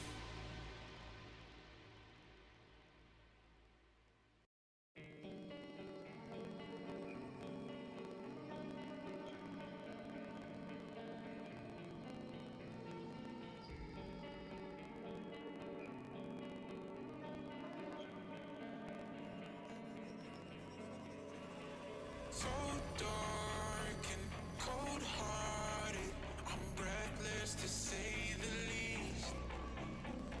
So far from a superstar. Hey everybody, welcome back. My name is Kobe yet again, and here I'm joined by my lovely, lovely, lovely co-host. Triple lovely, the Morgan, aka Mizzy Wizzy. Oh, there's lint on my hat. Anyway. Awesome. But so just going to give you a little bit of a score update really quick. So due to rules that we had pre-established, UTD is now leading 15-12 going to the next match, which the next match is going to be UTD's Trey 5 playing as Steve going up against Sticky from Utah on small battlefield. Very, very, very excited for this next match. Are you excited? You seemed not very excited. What? I just said very, very. I said triple very. I had just three kidding. varies. You can't get much more excited no. than three Oh, varies. no. That, yeah. That's what I'm saying. I got you. I'm also super excited, ready to just finally progress. There's been we've been super antsy behind the scenes, getting ready to cast and see how the rest of this top 8 plays out. I hope you guys are also looking forward to it. I know some things seem to be off, but we're working on it. Rules are rules. We love vibes. it. It's vibes. It's vibes. vibes only. And as soon as we get into this match, there'll be even more vibes. Can't wait to get into it. And I let's go to game. No, I was gonna say you're getting a little too impatient, Morgan. I know. You're getting a little too I'm sorry. impatient. We're not getting immediately into the game. We still got a little bit more prep time going in. But as I say, that looks like the game is coming a little sooner than I thought. Just a little bit of a chaotic. They're only here to make me look bad. Oh my god. honestly. But let's get into this game. I'm very excited. Very, very, very excited.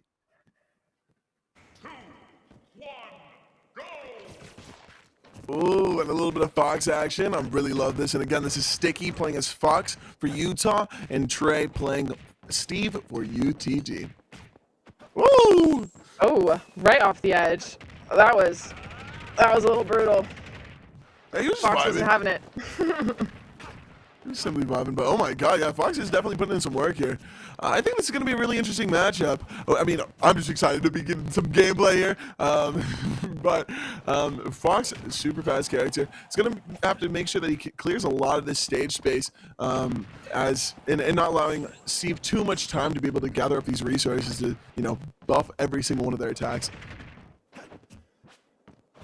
It's good to see like some fast action going out of our super long break too. Getting my juice in, getting my fill. Yeah.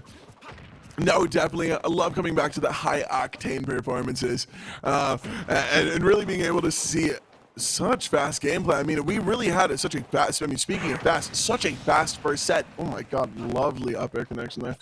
Great confirm. But a really, really quick first game match. It was crazy. Yeah, and we've lost a stock here for Steve. Super unfortunate, but kind of seeing the tides turn here a little bit, which I'm super thrilled about because I know everyone was kind of looking out for UTD. I was looking out for UTD and this Steve player specifically, but getting a taste of their money, Utah's just not having it. God. Yeah, no, literally, they took the L in the first match, and now they're really being like, okay, we're not taking another one. We're not taking another one, and making sure that they can really turn that momentum around for Utah and make it an even match. And I definitely think it's possible. This is a 3-1 stock situation here. If they can take this last stock on Trey, it's pretty much tied up the entire set. And it's going to be looking pretty good for Utah, I'm not going to lie, coming into this next game with a little bit of a lead. Absolutely. Ooh. There is a lot of fast action going on here. I kind of think Fox is going to take the win. Oh, but not without a stock from Steve first in the Magma Cube. Brutal. That little Magma Cube going crazy, actually. And no, I mean, that was an incredible little stock off there. Again, we said that it could have been a 3-2-0 situation, but it seems like Steve's not going out without a fight. If he can take another one, that's going to be 5 stocks from just Trey. Definitely going to be, I mean, already it's 4. He's definitely done enough for his team, I reckon. Absolutely. And I thought we were going to see that more with our Bay State versus UTAB team match, but I think we're getting it here a little bit more, just kind of trying to take stocks where you can, even if you know you're not going to beat this competitor. Oh, I love this. And I love how Steve is really hopping out of the whip with the diamond tools. Really coming out here. I like that. I like the little Tokyo drift of the minecart. That's crazy. I kind of love the efficiency, too, of like the simplicity, I think, more of that edge guard we saw a second ago. But, oh, okay, Utah. Okay, Sticky, Yes. we see you. Okay, Sticky, we see you. No, an actually crazy Fox performance and a lovely little up smash to kill there. I love to see that. But it looks like going into our next set, what is the score now? It's going to be 11 to 13. 11 to Math. 13. Hold on, 12 to 13 to. I can't tell you. I'm so sorry. So that was Steve is now at. Oh my God! Can we really No, have Steve's math? out. 13. Steve's out. Oh, that's right. So that's. Yeah, Fox won. I- We're not this is- mathematicians, yeah. but Thankfully, the people behind the scenes are. We got UTD at 12 and Utah at 10. This two-stock difference is really not a crazy amount.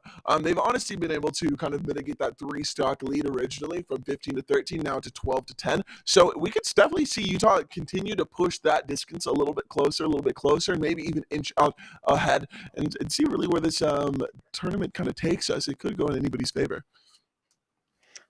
Turning on egos, never do math on air ever. And I think Trust me. I've learned my lesson for sure. Never let the casters who majored in journalism or production don't let them do math ever. There's a reason No. we are in this field. I didn't need I a single stand by math that. credit in college. Never. I haven't taken a math class in like 4 years. So, hey, that's how I want to keep it. I'm gonna be honest. That's how I want to keep it. But definitely an incredible performance coming up from both teams here. Who do you think has the edge here, and who do you think might be able to take this, Morgan? Well, I don't quite want to factor out maybe a little bit of the anger that we have with the lag check. I get that maybe U team now is feeling a little anxious and ready to like get that dub. I know that was a setback that they had, and they're not really willing to take that setback as a loss yet, right? So not like I had my hopes set on UTD winning, but now I kind of feel like play wise, I think Utah might have the advantage. They're feeling aggressive, they're ready to go, ready to kick some A, and I want to see that, right? That's how I'm feeling. And let's talk about matchups. My favorite thing to talk about. Yeah, I know. Matchups. Who should go against Fox for Utah's team? Really? I mean, if you have a Fox, right, a light character that's very fast and can get a lot of damage off quickly, but again, a light character with only one stock left, I really think that UTD really shouldn't put a crazy amount of effort into picking against this. I think trying to counterpick against one stock is probably not going to be the move, but realistically, if you have somebody who can kill pretty early and take a lot of damage, but also not get comboed to death, which obviously sounds like a perfect character, but I think that's definitely going to be what you want to put up against Fox here. But I think we're going to see Sticky maybe really try his best to be able to take this dub within this next match, really try to take this lead away from UTD. So it really could be anybody's game, but pretty much I don't think you should try to counterpick this. I think you just play who you want to and see who comes out on top. I kind of feel the same. I definitely think you need a fast character. I was thinking maybe like more defensive, someone who's super strong, but then, then Fox can easily get out of those like close situations where, if you were like King K. Rool, like that stomach armor is too much, right? You can easily like get out of that if you see him start to go aerial, right? So that's out of the question. Same thing kind of happens with Bowser. Ganondorf is too slow. So those were my first options. And I was like, no, not a great idea. Maybe someone with a little bit, here's the medium kicking in. I would like to see Zero Suit Samus maybe pop off. I think that would be a super fun combo. I promise I don't have anything else pulled up except your lovely face, the talking points, and our bracket. So we're going to have Koi go against Sticky for UTD, and it's going to be on the Kalos stage, which is really interesting. I know there used to be a lot of bans for Kalos. Like a lot of people didn't want to play it earlier in this qualifier or this circuit, right? And now we've seen it a lot this week and last week. Why do you think that is? I mean, it's just the matchup. Some characters definitely perform better on Kalos compared to others. And a lot of people don't want to give the other opponent the advantage on Kalos because it can be a map that can make some characters that have a little bit harder time recovering quite a bit easier time. So it really depends, but that's probably the reason why I think that they're really trying to kind of switch that up. And maybe there's just not a lot of people. Koi is somebody who I think is playing Robin, so I'm curious to see who they're playing within this next match. Let's get into it. And I'm right. I'm right. Maybe I'm the medium. Maybe he's the medium. No, I'm incredibly excited for this matchup here. I just think Robin is so fun to watch. Very explosive, and all puns aside, very, very cool character to watch. Fox starting out here with one stock. curious to see how fast that stock either stays or goes. Yeah, no, and Robin's definitely a character who has kill potential here. Like, they have moves that can really knock Fox out. So I'm curious if we're going to see a lot of that, or see Fox really get a few kills. If they can pick up a few more kills, really equalize this distance that's between the two, it'd be pretty exciting. But Robin really needs one or two really strong hits to take out Fox as we're approaching max rage from Robin. Yeah, it's not looking super great for Robin right now. That was some quick damage, I'll tell you that. That was some quick damage, and Fox securing that kill probably feels pretty dang good from Sticky. He definitely needs every single stock that he can get. Love the little toadstool there. It's lovely. Also, slick recovery. Nice timing, too, on that edge, avoiding Robin's projectile. Ouch! Yeah, but we're going to see where I think Koi really be shining with that down B. I remember one match the other day, he had absolutely like 10 of them, and oh my god, lovely little aerial to secure that kill. But tides may be turning for Utah here. Tides could be turning. Wow. That was a blink of an eye. So that, I'm not going to do math, but I believe Utah is going to be on their third player of this evening, and UTD is sticking with their second with 2 stocks. Who's good to go up against Robin? Well, I think the score is 9-11 now. Didn't even have to do math for that one. Nice. But for Robin, I don't know. It's an interesting matchup for sure. Robin, not one of the top tiers for sure.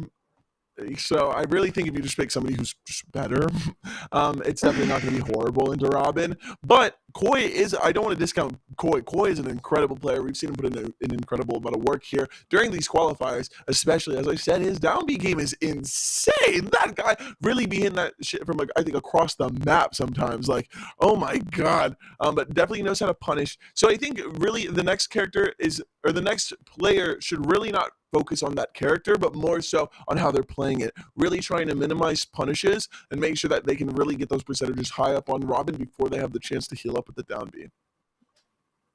I like it. I'm wanting, I know we talked about this, I want to see more DLC characters. We got to see Steve. Don't quite remember if Robin was DLC or not, but I'm ready to see a Pyra and Mithra. Maybe even like a Min Min would be super exciting. Okay. Yeah. Because I know these are not, that's kind of the thing with the top 8. Like, I think the people that are playing these characters are picking these characters that tend to be picked more often than not, right? And so with Min Min, I don't think we had any Min Min mains get into the top 8, but that was super fun seeing all of those fights in this qualifier. Maybe we'll get one, but at least some DLC characters for sure would be exciting. No, everybody loves the DLC. Everybody hates them. That's kind of the duality. But let's get into this game. See what we got. It looks like we got Little Mac. Oh my God, played by Donuts over here at Utah. It's gonna be a really interesting matchup here. It is a really interesting matchup. Happy to see the pink skin. Yes, I appreciate love very that. much that we're drippy with it today. I know I really feel like we've been missing out on the character drip for today, but I feel like, you know, the pink Little Mac's getting us back into that rhythm. We're starting to see that little bit more of a swag on him. And Robin already starting out here 103%, 113% even, really making sure that they're carrying this momentum here into this first stock, and hopefully they'll be able to get off a really, really quick first stock room. Ooh, I thought maybe we were going to see a shield break there. That really is a do or die moment too. We got to see that a little bit, and I'm hoping to see that again this time. Maybe a stun or two. No, that would be incredible. And speaking of incredible, lovely, lovely aerials coming up from Robin here. I really think that they're putting in some work. I think that you're against Little Mac here. You want to make sure that they're in the air as much as possible, and you want to be able to space them out with some projectiles. And I think that's exactly what Robin's doing, exactly what Koi's really keeping in mind here. Juggling around. Oh, Robin was juggling Little Mac around here a second ago. Not seeing that quite as much anymore. Ooh. Ooh, get him though. He's getting risky though. He's getting risky. That's why I like to see Little Macs that really, really try to full send everything. It's how you gotta play it sometimes. Speaking of which, nice little side beat. Ooh, and almost a frame two. Get back on I am stage, buddy. so impressed. Woo! What? Oh my god. That back and forth it's not even back and forth. It's just Little Mac taking over. Whew. Yes, but Robin Crazy. cannot be counted out here with the spacing here. If he can play safe and really be able to secure these side Bs into aerials, he should be able to pick up some kills pretty easily here. Little Mac again gets knocked off stage. He's in such a bad position, and Robin can really, really punish that if they want to. I think Robin needs to take some notes from Tony Pajamas. Maybe getting Little Mac off the stage would kind of be like a cheap and easy way to get Little Mac out, but maybe that's the way to do it, right here and there. Yeah, and it's 215% until Little Mac ends up going. Kind of crazy, but both equalized here at one stock, but 60% on Robin. This could be Little Mac's game. Donut could be able to secure this dub. Seems pretty even at this point. I can't even tell you right now. Ooh, This is getting pretty close. it is getting pretty The close. reverse down B though. Ooh, like that. Thanks for the follow, by the way, Taffy. You're the absolute legend. Tony Pajama, true. Oh my god, this is too close. The KO punch mixed with Robin's ability to kill. The timing needs to be a little bit better. Come on, Utah. Okay. Oh, let's do takes this. It's anybody's game.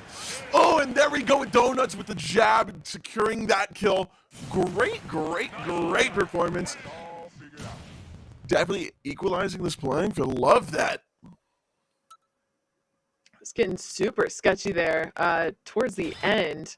I was getting a little worried there for Little Mac, but I think a clever way to deal with Little Mac, or any fighter for that matter that doesn't have a great recovery, is, baiting them, kind of getting them off the edge. And I don't know what the heck Tony Pajamas is eating for breakfast, but I want whatever that is, because that gameplay way long ago with MS?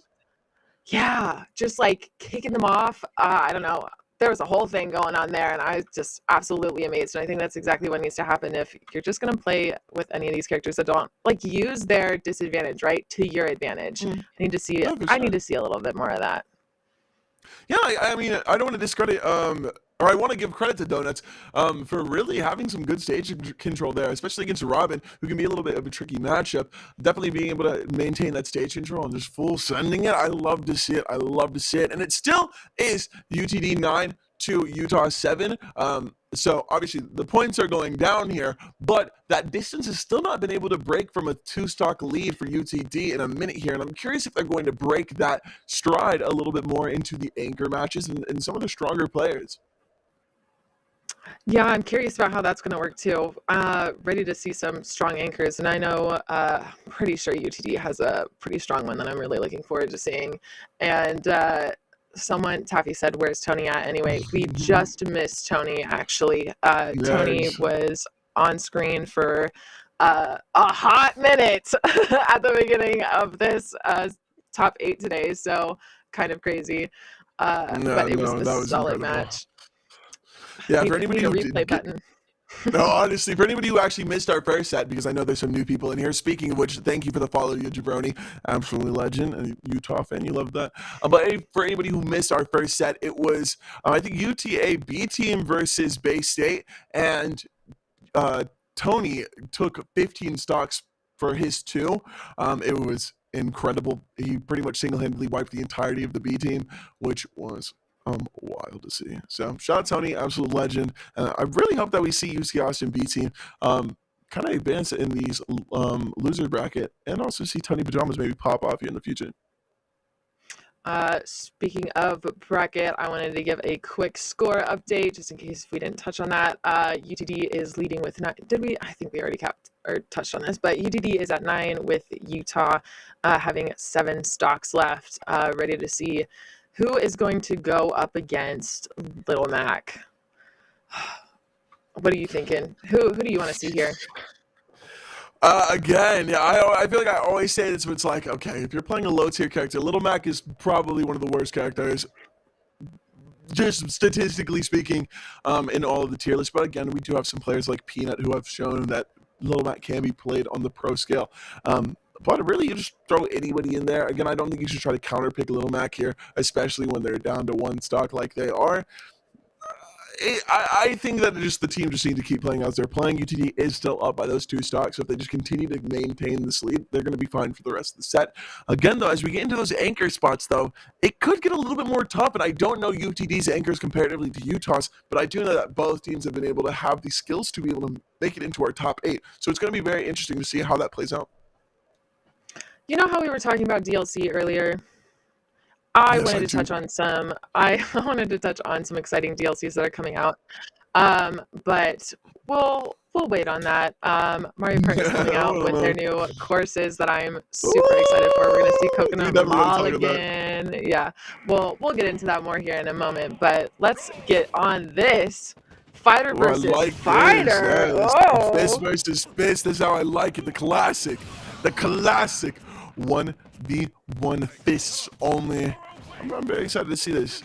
Shout out Terry though. Shout out Terry and shout out Lil Mac. Let's see if Donuts can pull this off. And this is Fox for UTD as Terry. Tim says, but Utah doesn't have Chungus on their team. Was Chungus just too clutch?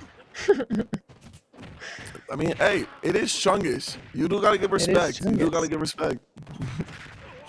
Both players playing definitely pretty patient for like this fast brawl type of gameplay. We're definitely seeing these players kind of bait out moves, want to get these punishes off.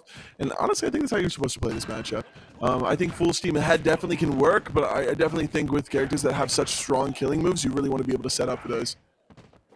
I need to see better timing too on just honestly with both of these players because there's so many epic combos and I didn't even get to see any of them. Blink I know, and you you said miss you it, wanted- y'all. You wanted that better timing, Terry. Specifically, Fox over at UTD definitely was like, hey, I'll show you better timing. Ended up getting that side B to kill. Absolutely iconic. You love to see it. And now I think the updated score is, what is that, 9-6? 6. So 2 more players left for Utah. Yep. Yeah, I'm showing the math. I think the math is correct. We're I think the lagging. math is Yeah. correct there, yeah.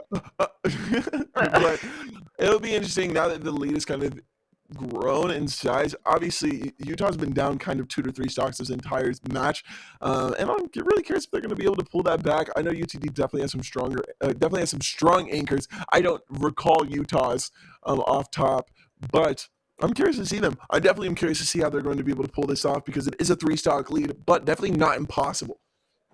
Obviously not impossible. We saw some pretty impossible moves here earlier. Y'all, if you missed it, I'm so sorry. You'll have to go back and watch because that was too exciting. Hot stuff happening. Right. So let's talk DLCs really Let's quick talk about because it. I'm Let's talk about it. super hyped. Do you know the courses that are coming out? They're remastered, super exciting. Some are from the DS, some are from the Wii, some are from the Nintendo 64 maps that were all in Mario Kart. Just a crazy bunch. I am super excited about Coconut Mall. I know I said that earlier. Kobe, which one are That's you a excited for? classic. I mean, I don't know the list off top, but I do know that Coconut Mall is coming back. And how could you not be excited for Coconut Mall to come back? Dude, first off, I wish there was a Coconut Mall in Smash. Like, really, that stage would be crazy. I love that soundtrack. Oh my God, the Coconut Mall song be playing, and it makes me go feral. I'm on it. Like tag yourself, I am feral when Coconut Mall comes on. It's actually incredible. Love it. I had a crazy road trip moment where I didn't even mean to do this, but it ended up popping up into my playlist that I was listening to. I was just listening to my normal music, and then all of a sudden the Coconut Mall theme comes on. I'm doing a road trip that is 9.5 hours long, and this comes on while I am alone in the car. I felt hacked. It was crazy, but I'm so excited. I don't know if we're gonna get like a remastered soundtrack for it, or if they're just gonna implement like just like what they had before. I don't know. I kind of want to see something new, fresh, fun, and exciting if they're doing all this remastered stuff. Anyway, I want to know in the chat what courses you guys are looking forward to or what you wish they would bring back in future Mario Kart games. I would like to see DK Summit. I'm kind of sad that isn't making a comeback in this DLC, but maybe in the future when they stop grabbing my money. No, and Ryan asked, what's the track with the 6 sax lick? You really got to be specific. In Mario Kart, that's like every other map, bro. They must have hired like the most crazy saxophone player because every single one of those maps got some crazy. I don't even know how to explain it. I don't. That's probably a horrible sax sound, by the way. But they got crazy sax licks. They got to be a little bit more specific. I think you're thinking of the lick though, and I'm unsure what map that is. It might even be the main theme, but I'm unsure. Wish I could tell you, but I'm gonna be honest. In one ear, out the other, in one eyeball. Like out the back most of my things head. I say, it seems. Yeah, exactly. You know who does have a sick sax solo? Careless Whisper, my favorite song in the entire world. I love that song. That is, oh my god. Okay,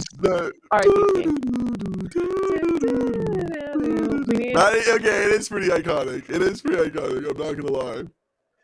Koopa Cape, also solid. Oh, Mushroom Gorge, underrated. Mushroom Gorge. A master of all the courses. Absolutely solid. If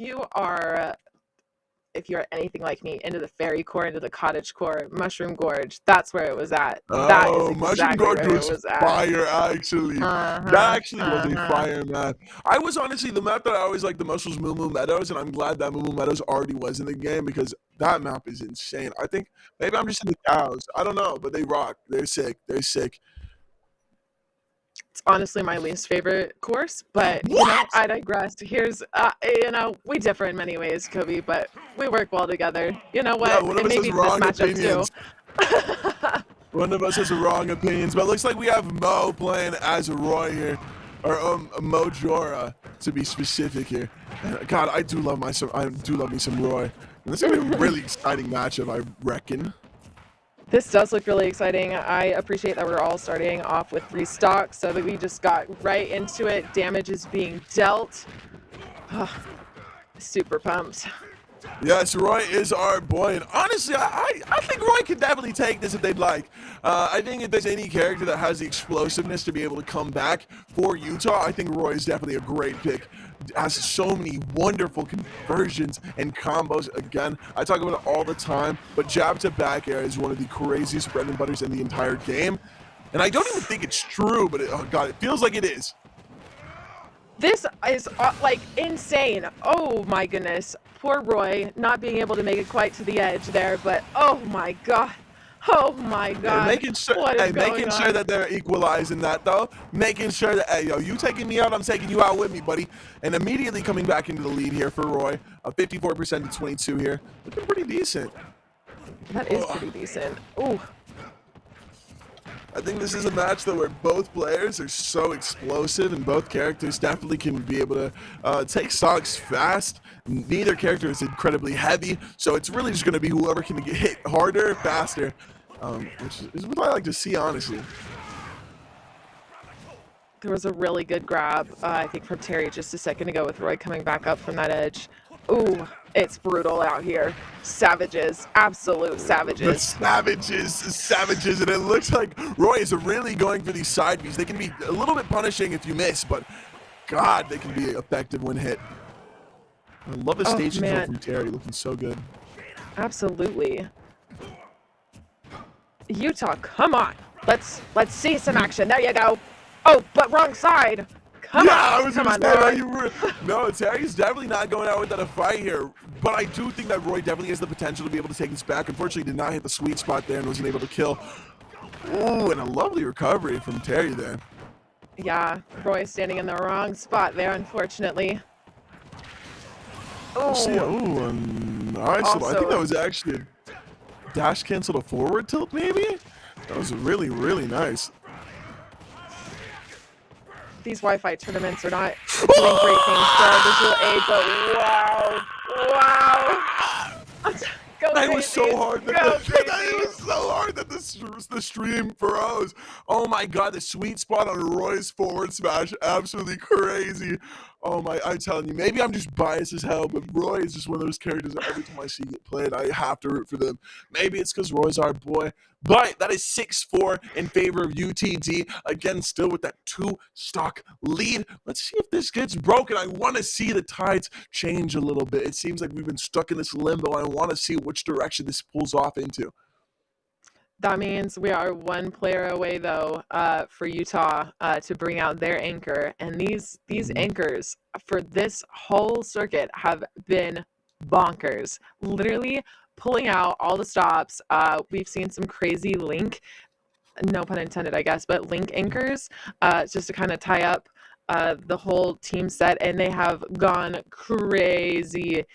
Maybe that's what we'll see for UTD and Utah. Honestly, would love to see a link be thrown in here against Terry at some point.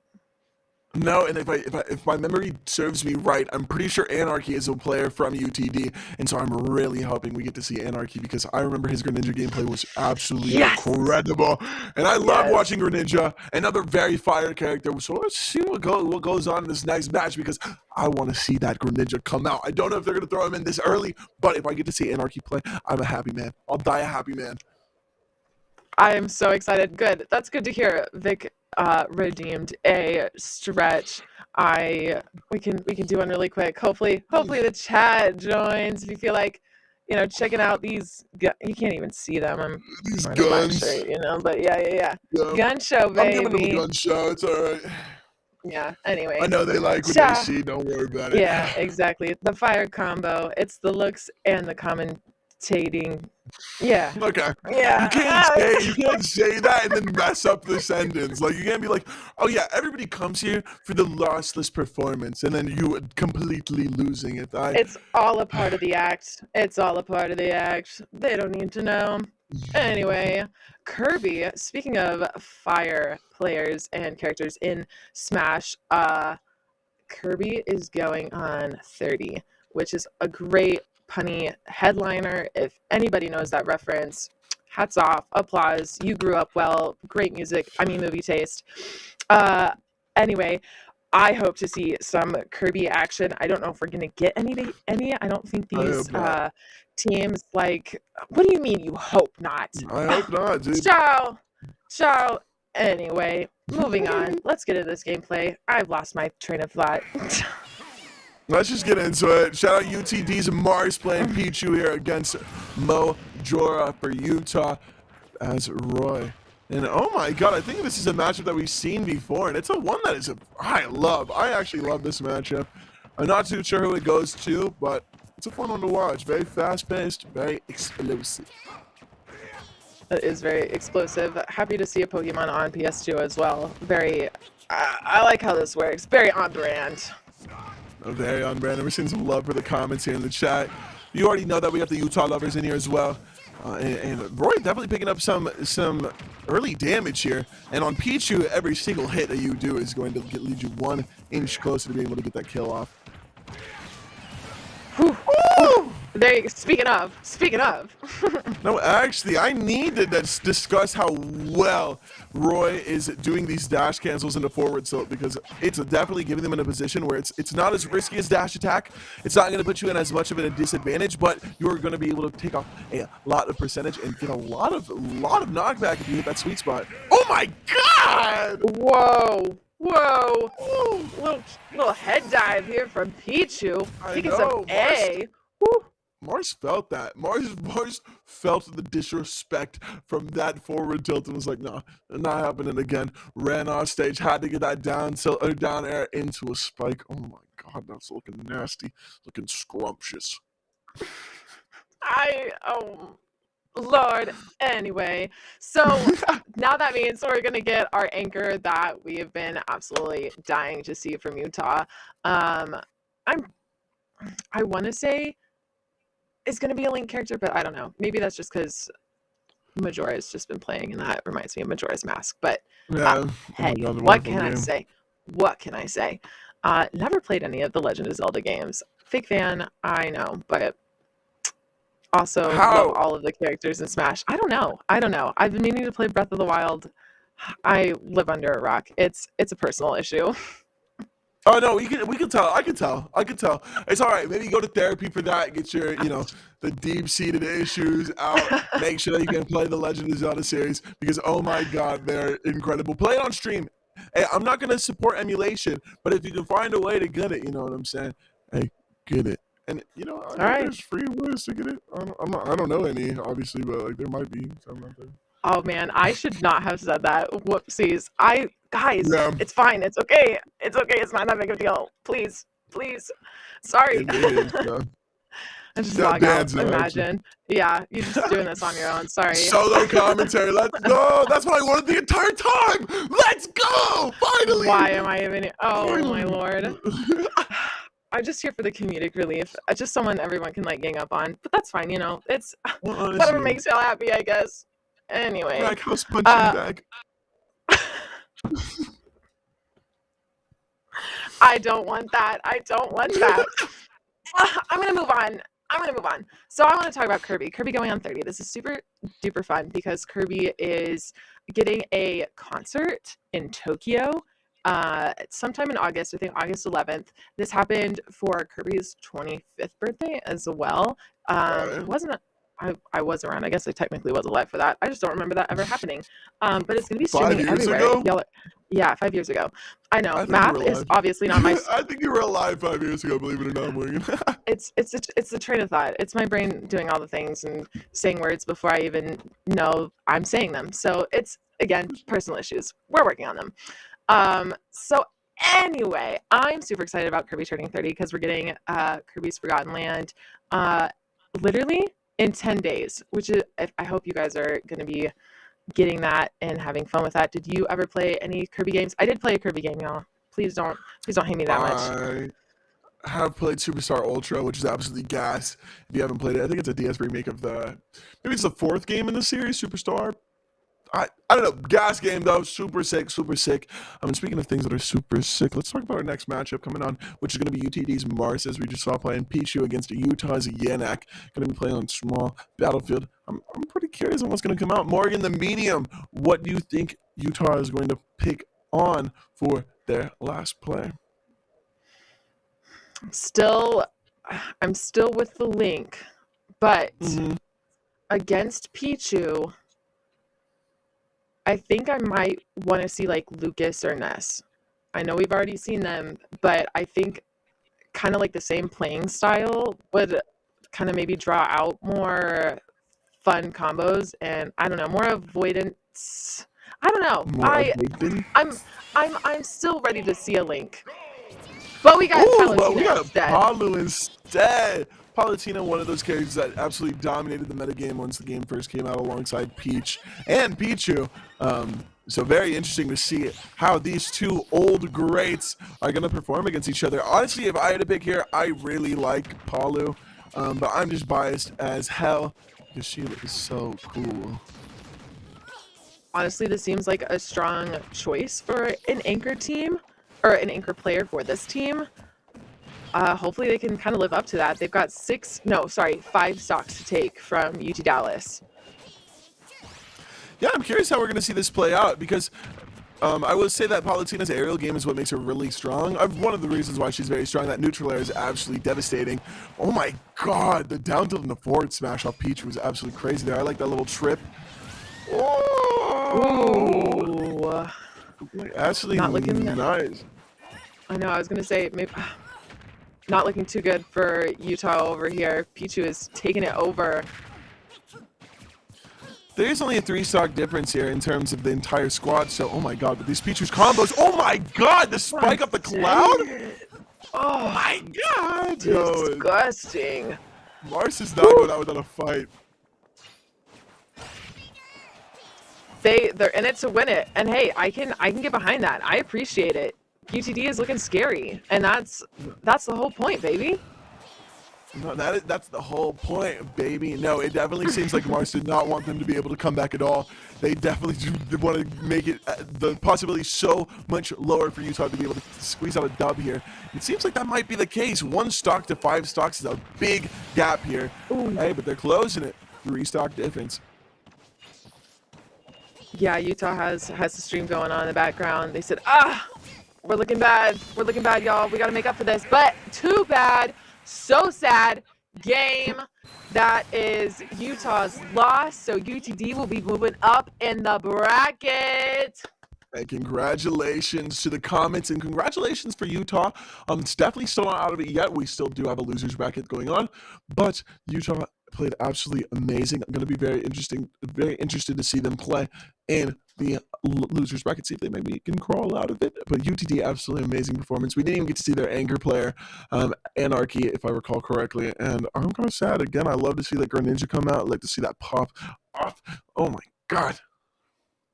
Hopefully we'll see Greninja at some point. I sure we will. That is such a solid pick for this game. And if we don't see it, then I don't know. I might cry myself to sleep tonight. Not only because of Greninja, but for everything else being said. Y'all What hurt else my has been feelings. said? I don't recall. I can't talk about it. I'll start crying. Are you crazy? Yeah, nobody said a thing about you today. You're actually. Oh, is that what we're doing? Are we gaslighting me right now? All right. Yes. All right. Yeah, just a little bit, but an absolutely wonderful performance from both teams. Again, very excited to see what happens next for them. After this upcoming break, though, that we're about to hit, we're going to be seeing, if I recall correctly, UTD versus. No, wait. Who is it? UTA versus. Wait, no. Homies from MSU versus Utah, I think. You know what? We'll get that figured out. We'll let y'all know After the break. We'll check it out after the break. Thank you guys. We'll check you guys out after.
Just let me fall to my groove. Look you.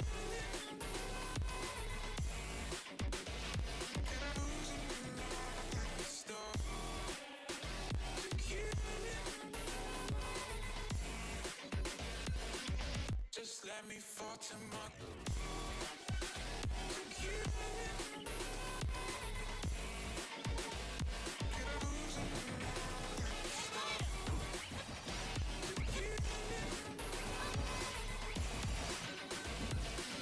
Just let me fall to my grave. Heart fails under pressure. If these bad days will last forever. So pessimistic from the past, all the good things end up in past years. I'm never feeling okay. Good days are so hard to find. Just help me know the pain. Stop from dying. My angels keep it at bay. Can't blame the people for trying. Just let me fall to my grave. Just let me fall to my grave. To kill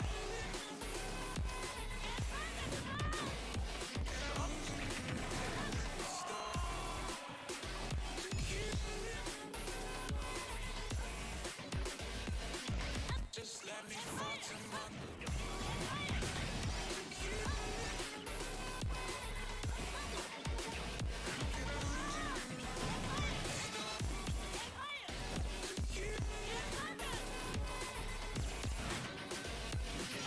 Just let me fall to my grave.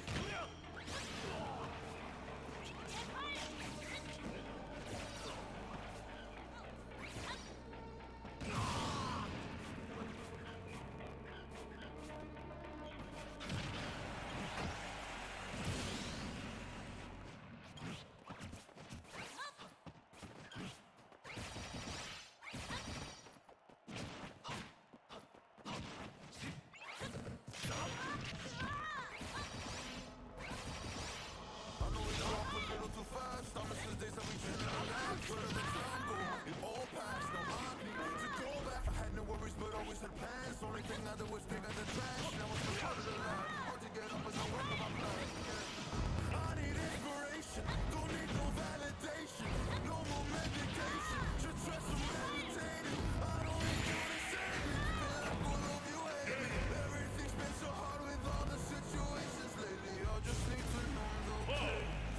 I just wanna run away on vacation. I don't know what else to say now.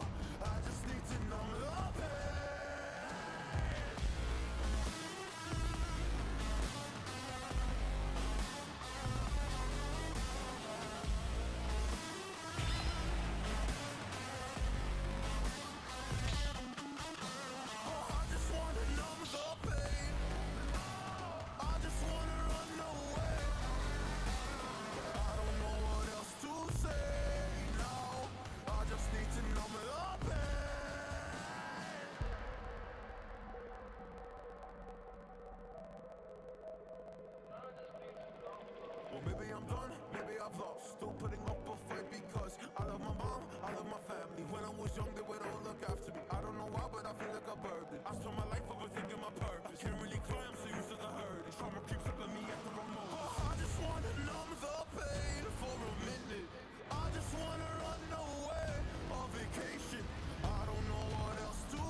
putting on the pain.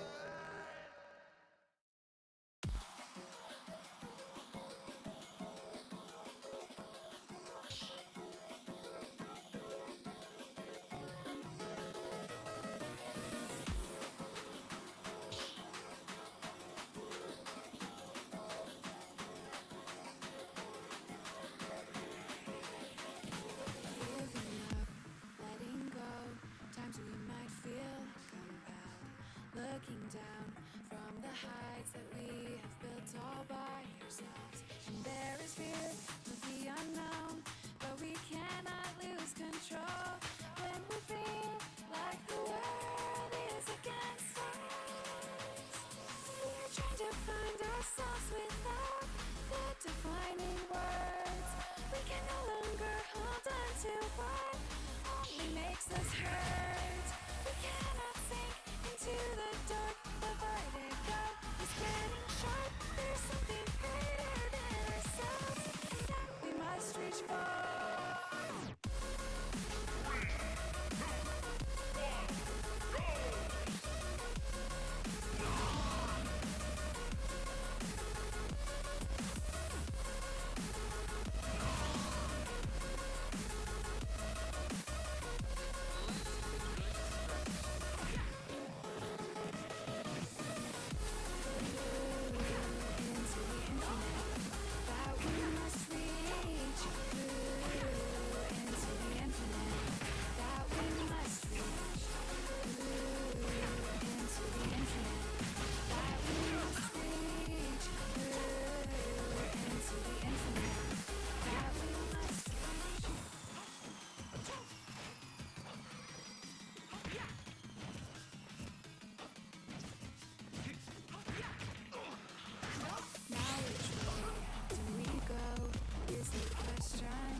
Choices that it's hard not to look past. What is real and what is fake? And the risk we have to take. Will we know what is throwing up our veins? We're trying to find ourselves without the defining words. We can no longer hold on to what only makes us hurt. We cannot sink into the depths of vertigo. It's getting sharp. There's something greater than ourselves that we must reach for.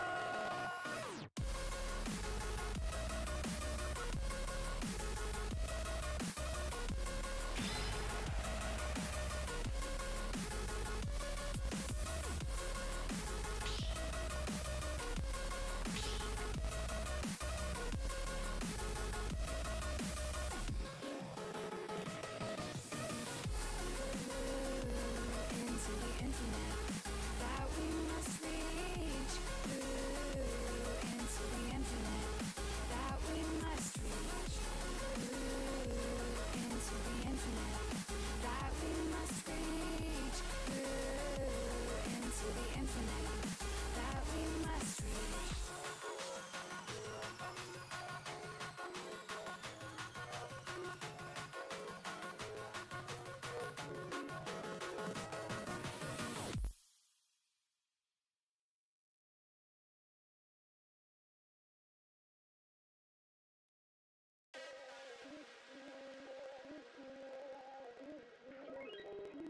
Ain't no love like a real love, but it goes so fast. All tied up like a captive.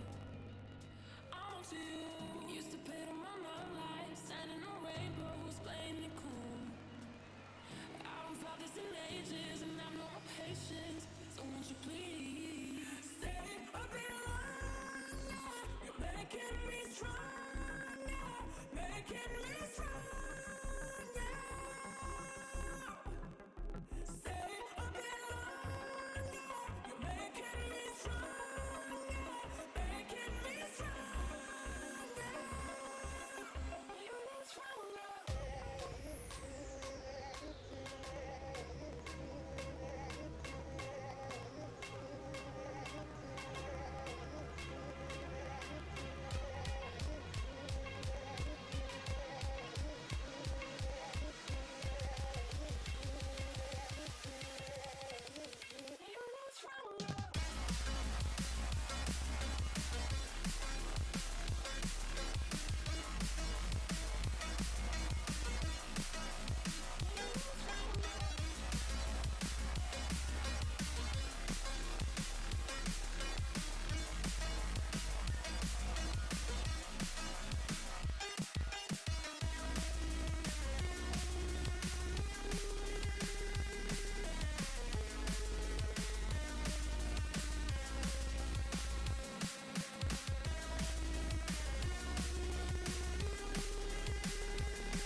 Circuit. No, no.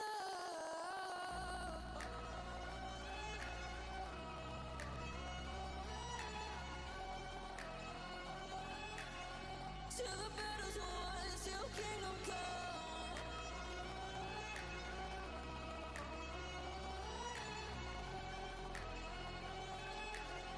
I'll never run. Best to give me your loyalty, 'cause I'm taking the world, you'll see. They'll be calling me, they'll be calling me royalty. Best to give me your loyalty, 'cause I'm taking the world, you'll see. They'll be calling me, they'll be calling me royalty.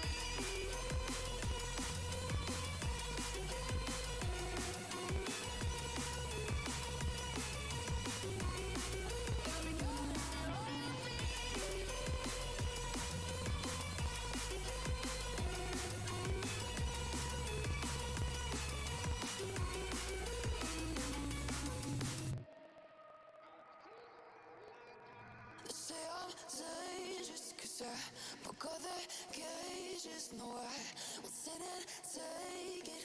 No, no. They left me for dead, I guess I'll never learn. Every time I break, there's just more pain to burn. They'll never, never, never learn.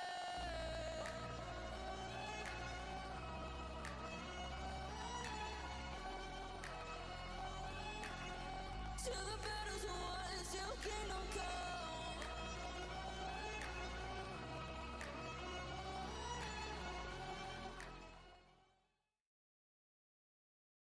Welcome back, guys. I'm so excited to be here. We have our final game of the evening coming up. It's going to be so exciting. I'm Morgan with my co-caster, Kobe.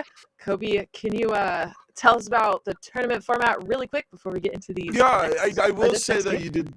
you did kind of like introduce me. I am Kobe, the man with maidens, and then this is Morgan, no maidens. But yeah, let's hop into the tournament format. Let's go to the Crazy of bracket. you to assume that. Oh my The god. bracket. Let me rephrase. We've got currently UT Dallas making it to the finals for today, or UT Dallas versus Bay State. The match that we are currently watching is going to be U of H versus UTA, which is, I don't know where that is on our bracket, but that's what we're watching, U of H versus UTA on PS2. Cool. So this is going to be our losers bracket that we're about to dive into. Yeah. So no worries. That is for tomorrow with the big stuff coming up. Hopefully you guys are going to come back. It is Smash time. Hey, Coney, welcome to the stream. We're super excited to get into this. Oh, prize really quick. First of all, me getting ahead of myself. Of course I am. Don't forget the prize. That's why people are Don't here. forget That's the what, prize. Exactly. So tomorrow, whoever ends up taking home the championship is going to win $500 for their team and 10,000 brag bucks. Hopefully those will be used well in taking down our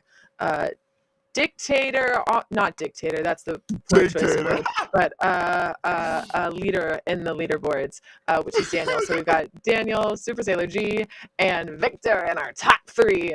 So that's very exciting. Hopefully they can take that crown. And right now we got U of H's Not Justin playing as Roy versus UTA Esports Club's Tags playing as Ness. 2 characters that I absolutely love seeing. We've seen a lot of Ness today and a little bit of Roy. I'm curious to see how this game is going to play out. I am as well. Super big Ness fan, so here we are with our opposing opinions again, but super excited to see how Ness plays. These are super fiery characters, so lots of chaos about to go down. I can see in the future. Oh, a nice little saucy grab. No, I think your assumptions are correct here. That we are gonna get a little bit of sauce into this next match. And yeah, I'm gonna be honest. I do have player bias. Not player bias, character bias. I love Roy. If I see Roy again, I gotta root for him. And oh my god, a lovely little roll into a tilt there. Or actually, I think that might have been jab that killed. Sweet spot. Love that. Fair enough. And look at that. He'd already taken a stock off of poor little Ness over here. Yeah, good little mix But of Ness recovery there. But Ness isn't quite having it. I think Ness is ready to take back that stock. Get a little bit more even here. No, I agree. I think that we are definitely going to see a little bit of the sauce coming out from Ness, but my boy, not Justin, definitely putting in some work here, making sure that they can extend this lead and maybe end this off. We could see a 13-12. You think we're gonna see a 13-12? No. Well, I don't know. It could still happen, but man, that is pretty clutch. Oh, and again, dude, he's predicting these rolls. I love the audible gasp that we get from the audience too in this game. When we lose our ability to commentate this game, the audience got us though. No, I love the little audience now that I'm noticing it. It's just like a group of like 5 guys repeated. Oh my god, the lovely down air. Oh my god, that spike was saucy. Not Justin going crazy. I was too busy looking at the spectators. You distracted me, but oh my god, what a crazy performance from Not Justin. I just read the chat. He's hitting a child. That's a pretty good one. I kind of love that. But you know that if I wasn't a Ness lover, that would for sure send me on a I Heart Roy rabbit hole for sure. That was sick. Hats off to Not Justin. That was crazy. It was legendary, and honestly, you know, that's exactly what I wanted to see. And I'm not trying to see that. I wanted to see the downfall of UTA. I'm repping the Texas teams, but U of H also Texas team. But Tags and Ness definitely did what he had to do. But Roy, I got the character bias. So I see Roy, I want to see them perform just because the character is so flashy. And I don't know. I thought it was a wonderful performance from both players. Though the current score right now is, I think, 14-12 in favor of UTA. You mentioned the word legendary earlier. I wanted to cover a pretty legendary poll that we got results for a week ago. A week ago, we had a little competition here at Bragg House. The best caster Hawaiian shirt combo duo, whatever you want to call it. The winners, I know you've seen Vic and Gerald show off their Hawaiian shirts. We had Ryan and Kobe at one point, but then, you know, came on with the fire makeup and the Hawaiian shirt. So the winners of the Bragg House Hawaiian shirt competition that nobody talked about, and it was totally accidental, was me and Kobe. So, woo! I thought that was really exciting. That is kind of legendary on our parts. Put some respect on our fashion choice, on our drip. On the drip, no, dead ass. Put some respect on the drip. Exactly. So now our score is at 14-12 with Houston being in the lead. If I'm not, I believe that's Houston, right? Fingers crossed. Yeah. No, you're doing good. You're doing good. Too many things going on tonight. So after this, I believe will be after like, you know what? Brain is fried. Hey, I cannot speak right now. Oh my god. Shout out Ryan for that. No, it's all right, Morgan. I got you. Let me fill in for you. No, speaking of polls though, we're talking about the polls that we just won. Let's talk about the new poll that's going on at Bragg House right now. If you want to go answer the poll, the current poll that we have up is, what is scarier, a mountain lion or the name Michael? I think we all know what the answer is. Neither, but hey. One of them's got to win, so go and place your bets. For the people that don't understand that inside joke, could you elaborate a little bit on why these two choices are the choices that they are? Yeah, I could definitely do that. And the reason is because last time that we were on this stream, we were playing Dead by Daylight, absolutely a fire game. We were playing Braggers versus Fraggers, so if you guys actually want to play against us, you guys can come on enjoying our shows. But we were playing against the audience, and I said that I could beat up a mountain lion with my bare fist, and I still think that's the case. And somebody said that Michael Myers was scary, and I said that the name Michael is not scary. So there's where you get it from. But I think I can take both. Michael Myers, honestly, Michael Myers, the Mountain Lion at the same time, free. Rolling them easy. Clutch. Thank you for covering that. So if y'all didn't go see that on Twitter, please go vote. I am dying to know the answer to that. That is Kobe be thinking things, and for sure built different, but I don't know, in the way he thinks it is For the sure, best built way. different. I love that. I love that. Now boost my ego a little more, Morgan. Please. I need it. I'm all over it. So y'all, for sure, like, if you want to be in on these inside jokes and don't want to miss out on any of the poll content that we've got going on, follow our socials on Twitter. Come back and check us out for Braggers versus Fraggers. That is next week. We will be playing Valorant. Not quite sure who all is playing yet, but tomorrow, if you want to hear all things gaming news and tangent related, Thursday will be broadcast. Tomorrow is actually the second day of the top 8 and the last day, which will be super fun. Speaking of, amazing. let's go on to the next game, kind of see how it goes. Let's hit it.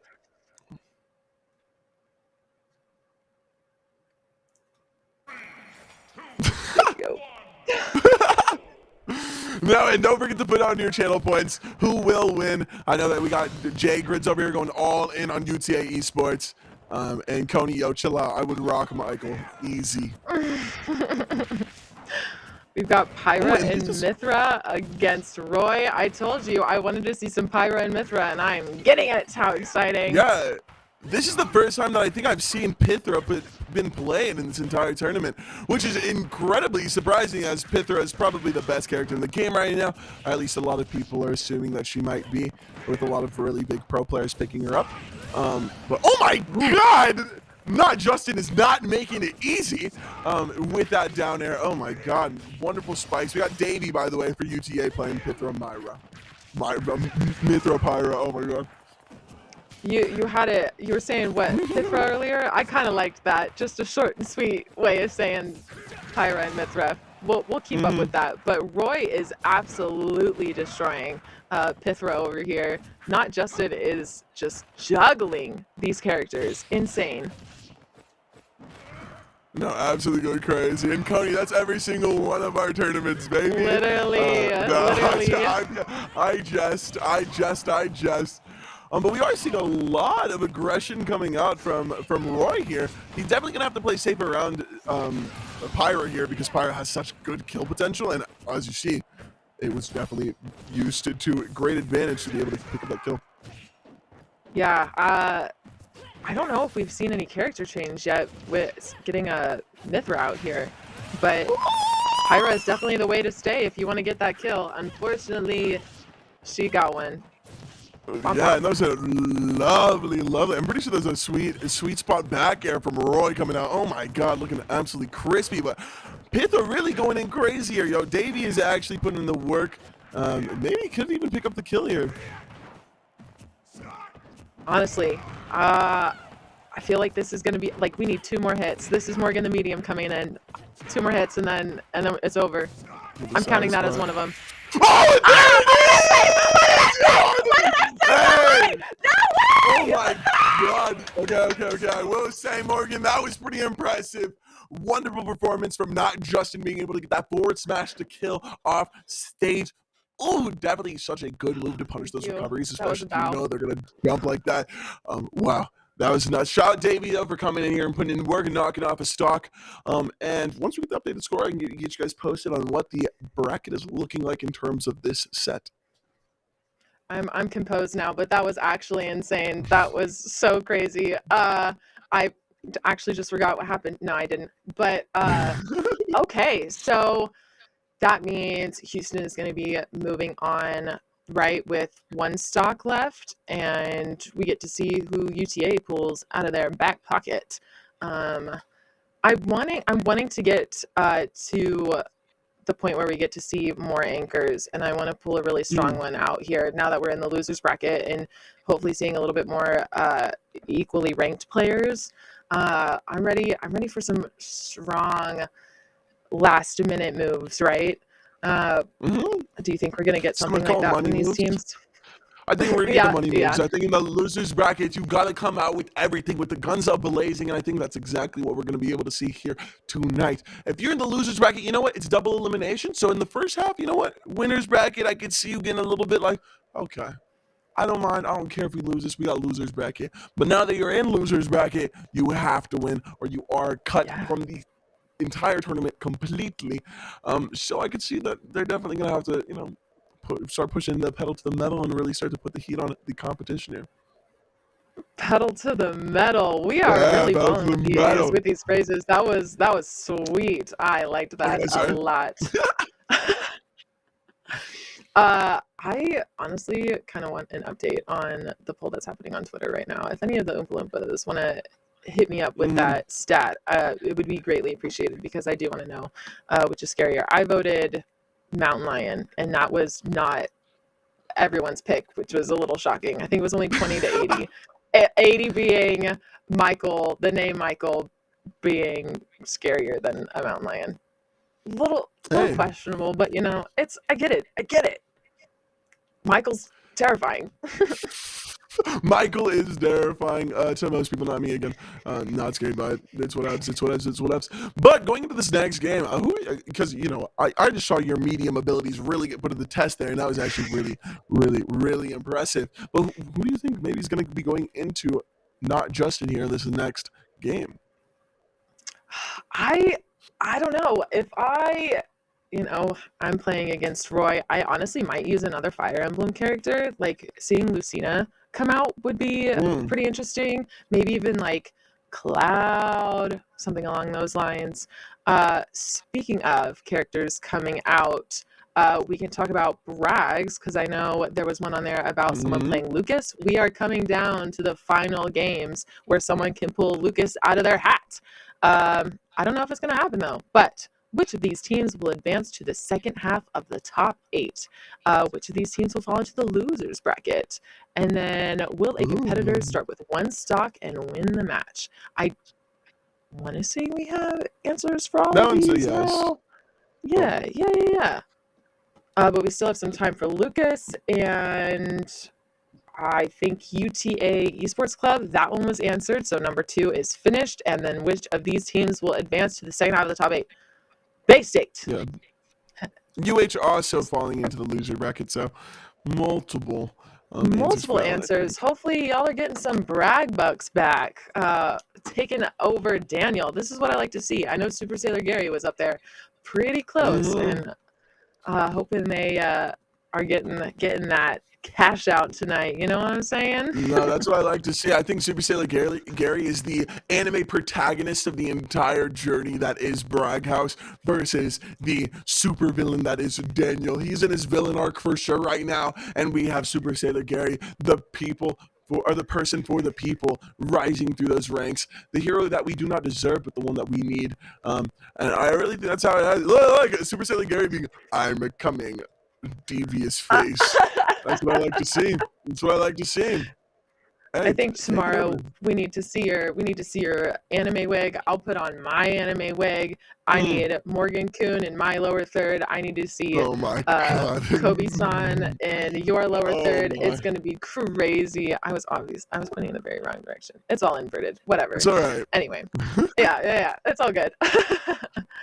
I think whenever game time comes on, we're gonna get PS2 game time. What did I say I wanted? I said I wanted to see a Lucina. How do you feel about a Roy and Lucina pair up?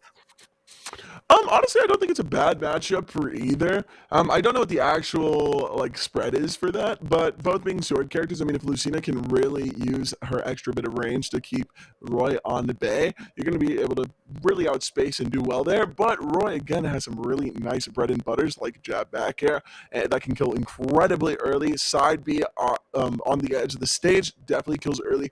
So it really depends. I think Lucina can definitely rack up some more damage and definitely get off some kill moves, but Roy is going to be that character that it might be a little bit more inconsistent, but when they hit those moves, it is so strong. And so I think it'd be a pretty even match of those Fire Emblem characters, all the swordies, very, very fun. And speaking of Roy, as we obviously have not just been going into the next match, we also have UTA's Beastly going into play on Bastion rather. I'm very excited to see that. Yeah, I misspoke earlier, but I love this map. So pretty. Not map, stage. Oh, okay. Okay, so we get some Fox action again. Yeah, and I'm gonna have to disagree on liking this map. I think this map is the most distracting background I've ever seen. I feel like I'm actually going to get a seizure every single time that I see this map post out because it's just so many different colors changing.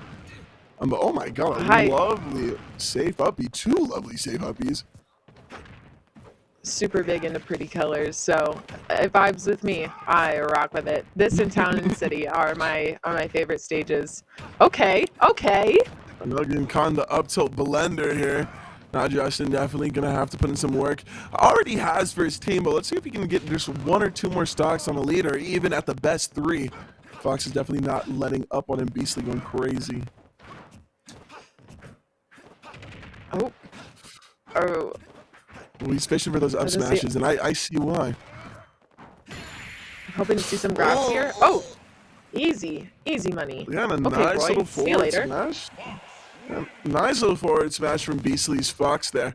Putting in some absolute work and trying to kind of clean up this distance that's been growing and trying to make it a little bit closer. And we'll see if they're actually going to be able to come back and really break that gap completely and really take it to the next level that I think they're going to have to get to be able to take home today's placement. Absolutely. So that's where are we at with characters? I think that's their first one for Houston.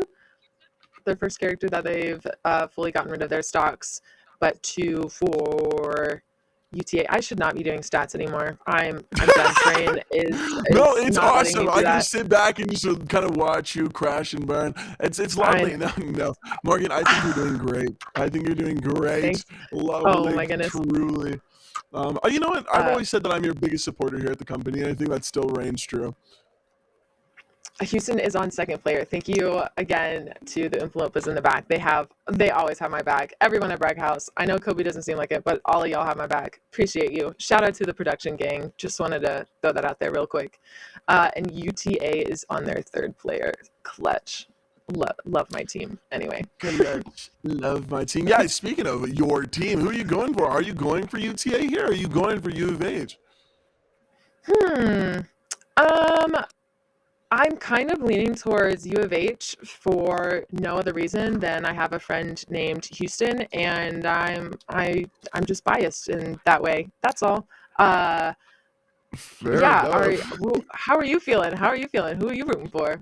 I'm feeling good. Honestly, I'm rocking with the U of H here just because, I do rock with both because they're Texas teams, so I really have no stake in the game. If either team takes home the dub, I'm happy. But U of H pulled out Roy first, and I have the character bias. I love Roy, so I'm going to have to go with the U of H here. And speaking of U of H, their next player is going to be Nico, coming out against UTA's Beastly, playing Fox here on the PlayStation 2. Oh my god, Pokemon Stadium 2.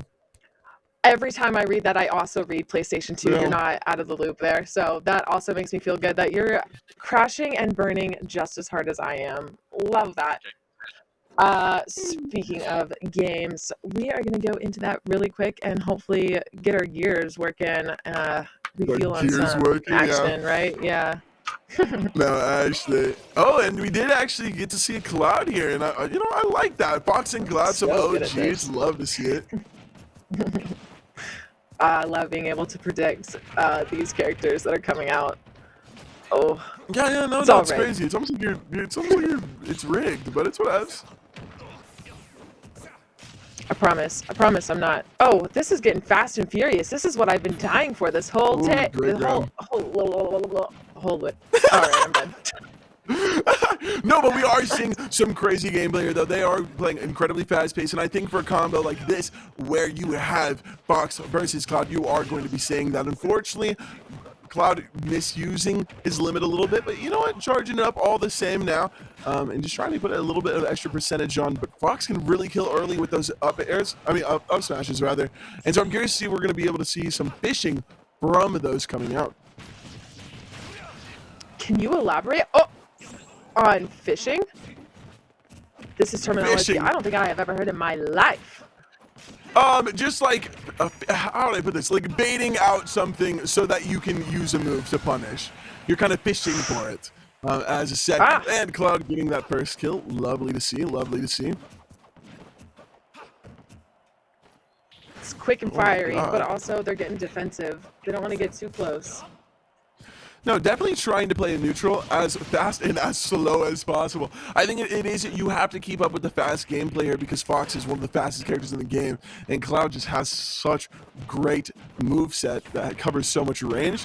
But both are really trying to play patiently here and trying to look for opportunities to get some kills, like Fox's down smash there coming out after shield. They're utilizing that down smash incredibly well. I think that's the second time this UTA player has knocked Cloud off the stage using that down smash. Incredible. Yeah, no, and it's really interesting to see how the stage control is kind of back and forth, it seems. Cloud, I would say, edging out in most situations, but Fox definitely not letting go of it when they have it. Man, looking very close here. Ooh. Not so much anymore. No, it's different. With the University of Houston being in the lead, look at them go. No, and Cloud doing really good here with all of those side Bs, catching him out 3 times in a row, and getting the frame to. Oh my God, we could see Cloud get a really quick kill here. Shout out Nico. I really feel like the Fox player that we were watching just a second ago had some super solid combos, and I think we're losing that now. We definitely, and that was a very unfortunate time for Limit to come back right before that could have even been a kill. But yeah, I will say that Fox is definitely, the momentum has kind of faded a little bit, but I definitely think they can bring it back. Fox is a character that when they have momentum can be so powerful, but Cloud is the same way, and Cloud being up ahead here, it looks like they might be able to take this W. It's looking like they're going to take that W. I don't even think Caster's Curse is going to get me. Yep, like I said. Not this time around. Not this time around. Not this time around. And closing it out with a dash attack. Hey, we'll take it. Cloud looking drippy as hell, you know what I'm saying? So, hey, maybe that was more just who was the drippier one. Cloud came out looking saucy. And maybe if Fox had maybe the pink alternate skin on, maybe we would have seen a dub. But unfortunately, that was not the case. But shout out Beastly for putting in absolute work as Fox and for Nico taking the dub. Oh, no. Do we need a return of the anime voice? We got a sing mode. I can do the anime. I can definitely. Can you? Yeah. Ugh. Yeah. All right, Morgan. Oh, yeah. Yeah, you got to stretch yours. All right, Morgan Kuhn. Who do you think is going to win this next match? And who do you think that they should play? Nani? I cannot. Oh my God. I gotta breathe. Oh my God. Oh my God. What, Morgan? Are you okay? That was good. I'm okay. I'm totally okay. A to the plus. Okay. Thank you so much for that, Kobe. A. Did you say plus? Plus ultra. Yeah, A plus. I need to watch more anime. I'm so out of the loop on this. I know it's happening, but I'm so out of just the anime scene. This is no, just kidding. Dude, I hate the ooh, Morgan Kuhn. I actually have a uwu thing that I do on my channel. You redeem enough channel points. You can do the whole thing. Oh my God. Yeah. That's what y'all are gonna get. That's what y'all are gonna get. And then Super Sailor Gary decided to do another one. I know. Maybe for this next match, I will do sing mode. I'll sing for the whole time I do my color commentary. Hopefully that'll be satisfactory. Love doing the sing mode. I need to be allowed to use my auto tune during this and only this. No, oh my God, please do not bring back the auto-tune. Please. But we looks like we got UH Nico's Cloud going up against UTA's E-Genius. And hey, yo, I remember E-Genius last time was putting in some absolute work. So I hope E-Genius comes in and really puts on a show.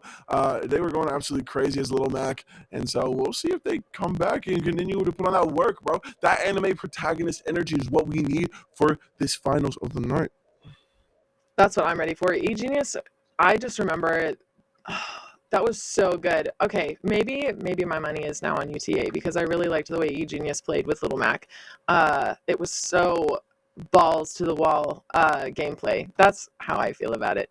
Oh, where UTA is on their second player. So this is almost their anchor, right? So this is the second to last chance they have to come back out and kind of really take the crown, kind of wiggle their way back up into the champion bracket, right? Do you think they can do it? I'm kind of feeling like they can do it with E-Genius on their side. Kind of vibe. No. I was trying to say it. Oh my god! I was trying to say it as discreet as possible. You read something under your breath from chat, and then you get this. Oh my god! But yeah, it looks like we have Saber coming for the ride.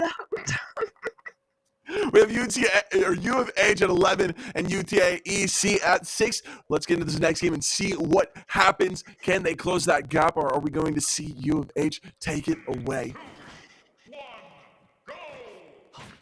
Ooh, I am excited to see this Little Mac gameplay, though.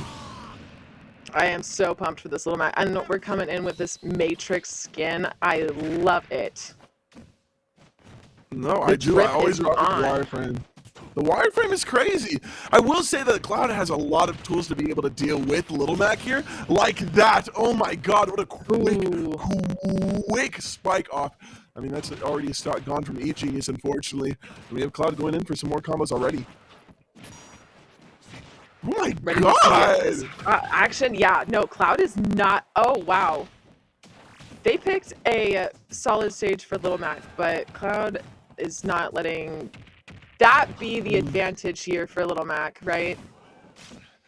Definitely not. Nico's doing some absolutely crazy work. Some money moves, some mogul moves, whatever you like to call it. Unfortunately, Little Mac was not able to make that recovery. This is not the E-Genius that we saw last week. What is happening? Where are the moves? Where's the sauce? I think the sauce is still there. You can tell from the drip. But I just think Cloud is just a really good pick into this. I really do. And I think that Little Mac may be able to take it back, but if Cloud can hit this last limit, they might be able to take it now. And as I say it, oh my god, he's still in it? Oh my god! No way! Oh my god. The surprise of the century, the plot twist. Oh my god, E-Genius being able to take up another stock here. Can he take the entire thing? The flavor's back, and it's gone, just like that. Oh my god, but it's still here! E-Genius holding on by a thread, not being able to be taken out just yet. Can he keep this momentum going? This is the Goku of Super Smash fights I've seen. Like, that was so Dragon Ball Z. That was, and Nico taking it with the up smash.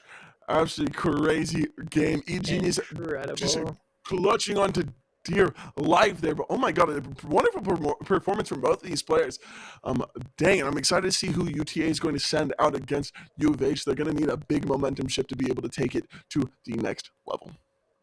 Yeah, Nico ate that up. There was no chance for E-Genius to even just. Well, we kind of got some moves in, but it was not what we saw last week. And I'm not gonna lie, I'm a little disappointed. There was some super solid gameplay last week from E-Genius. I think it was just a matchup thing. I really do. Unsatisfied. No, I think that we definitely got to see E-Genius start picking up the pace a lot towards the end. I think it was just Cloud got such an explosive start. And as a player, you know, I played in quite a bit of Smash tournaments. When my opponents are doing really good off rip, I start to doubt myself a little bit. I start to play a little bit safer. And in a matchup like this, it might not be the move to do that. So we do have it going 10 for U of H, going into 3 from UTA Esports Club. This could be the last match of the entire night if Nico's Cloud can pull it off against Batracuda on PS2. I think last week Batracuda ended up being King DDD, if I remember correctly. I definitely remember seeing a King DDD at some point for UTA's team. Maybe I'm going crazy, but you know, it's the fried brain. Can you blame me? It's been a long week. Don't mention that it's just Tuesday, but yeah, anyway. It's not even been A week. It's been like a few days. It's whatever though. I honestly don't remember what Batter could went, but if we are getting a King DDD into Cloud, I think it could be a very difficult matchup for King DDD here. Cloud has so many wide spanning moves in the air and can really punish DDD if that is who they end up going. So I don't know. It could be pretty bad here, but we'll see. He was the Pac-Man. Guess we will by the see. way, supposedly. Yeah. Oh, And I Pac-Man. do love me some Gotcha. Pac-Man. I do love me some Pac-Man. But let's get into the next game. Let's see how this Pac-Man fares against our good old Nico and his Cloud. I do love Pac-Man, though. I'm biased. Pac-Man is a super solid pick here. What a lovely addition to the Smash universe. Yeah, no, Go actually, crazy. though. All right. So Let's get amazing. I just love this started. sauce. Pac-Man can be super sauce, and if there's any character that I'd like to see come back on this team, it would be Pac-Man. I want to see some bells getting blown out. I want to see some saucy hydrants, and I want to see some keys get put to work here. Looks like we've And again, already this got could a be the last hydrant. match of the night. I know. I'm kind of excited to see more Cloud kind of just rip into his enemies, you know? No, I mean, we are seeing definitely Cloud coming out with another strong start. Last game, he came out very, very, very guns a-blazing, and I think that's exactly what we're seeing here as well, getting a nice, almost 100% lead on Pac-Man here. Ooh. Yeah, at this point, oh my goodness. You're having a cute little monkey in the middle God. moment. Oh! I know, a very unfortunate time to drop out a shield there, but getting the first stock is going to be Nico on Cloud. Can he take two more before Pac-Man takes another? I've said it once, I'll say it again. I'd be shaking in my boots if I was on the other side of Cloud Sword right now. I would be too, and just looking at it in a macro sense, not just micro in this game, Cloud already taking one stock is going to put this scoreboard up to 10-2, which I think is going to be a very, very difficult spot for Pac-Man to be able to recover from, if it even remains 2 stocks. Oh, wow. Oh, I thought we were going to see my favorite playstyle, baiting off the edge and then shoving him down. And then shoving him Into down. the abyss. Yeah. No, not another quite. Oh, up is smash that the- taking an amazing kill. This is last stock Kobe, of the I think match. this is going to be it. I don't know. Oh my god, a wonderful combo there, throwing that bell to extend it. Oh my god, this could be the entire match. Oh my god. Ooh. Oh my god, this could be it. That is it! The down smash! Wow. Oh my god! Nico taking it home for U of H. That is going to be the entire set for the night. That up air was absolutely crazy. Hanging on the ledge and being able to get those crazy edge guards made the entire difference. Congratulations. Congratulations to U of H moving in on our bracket. And thank you, UTA, for coming out here. It was lovely having you guys. I love seeing all of y'all. And hopefully we'll be able to see some more of that little Mac and some of your other crazy competitors soon. Just wanted to say GG's to everyone that came out, Mhm. played in this whole circuit, played today. We still have a couple more things to do tomorrow to get that $500 and the 10,000 brag bucks. But it's been super solid watching all the matches thus far. Thank you to everyone who's participated. Thank you for everyone who's joined and watched and been a part of this whole thing. It has not gone unnoticed, so we super appreciate you here. Thanks again. No, and I definitely want to reinforce that tomorrow is going to be crazy. We have so many hype matches coming up, including both of the semifinals for losers and for a winner's bracket, and then we're going into finals. And who knows, maybe we'll even have a reset and go into a second finals. It could be incredible. I think our first match tomorrow is going to be a loser semifinal against U of H against homies from MSU. So it's going to be pretty insane. Compete with us tomorrow at 6 p.m. Eastern, 5 p.m. Central, and 3 p.m. West Coast. Whatever it is. Pacific Standard Time, 3 p.m. Come here if you're on Central Time at 5 p.m. If you're on the Eastern End, come at 6 p.m. Whatever it is, wherever you may be, come and join us. It's been a lot of fun here. And hopefully we'll see you tomorrow. I can't wait to see everybody here tomorrow. Thank you guys for joining us. It was lovely having you guys. Peace out.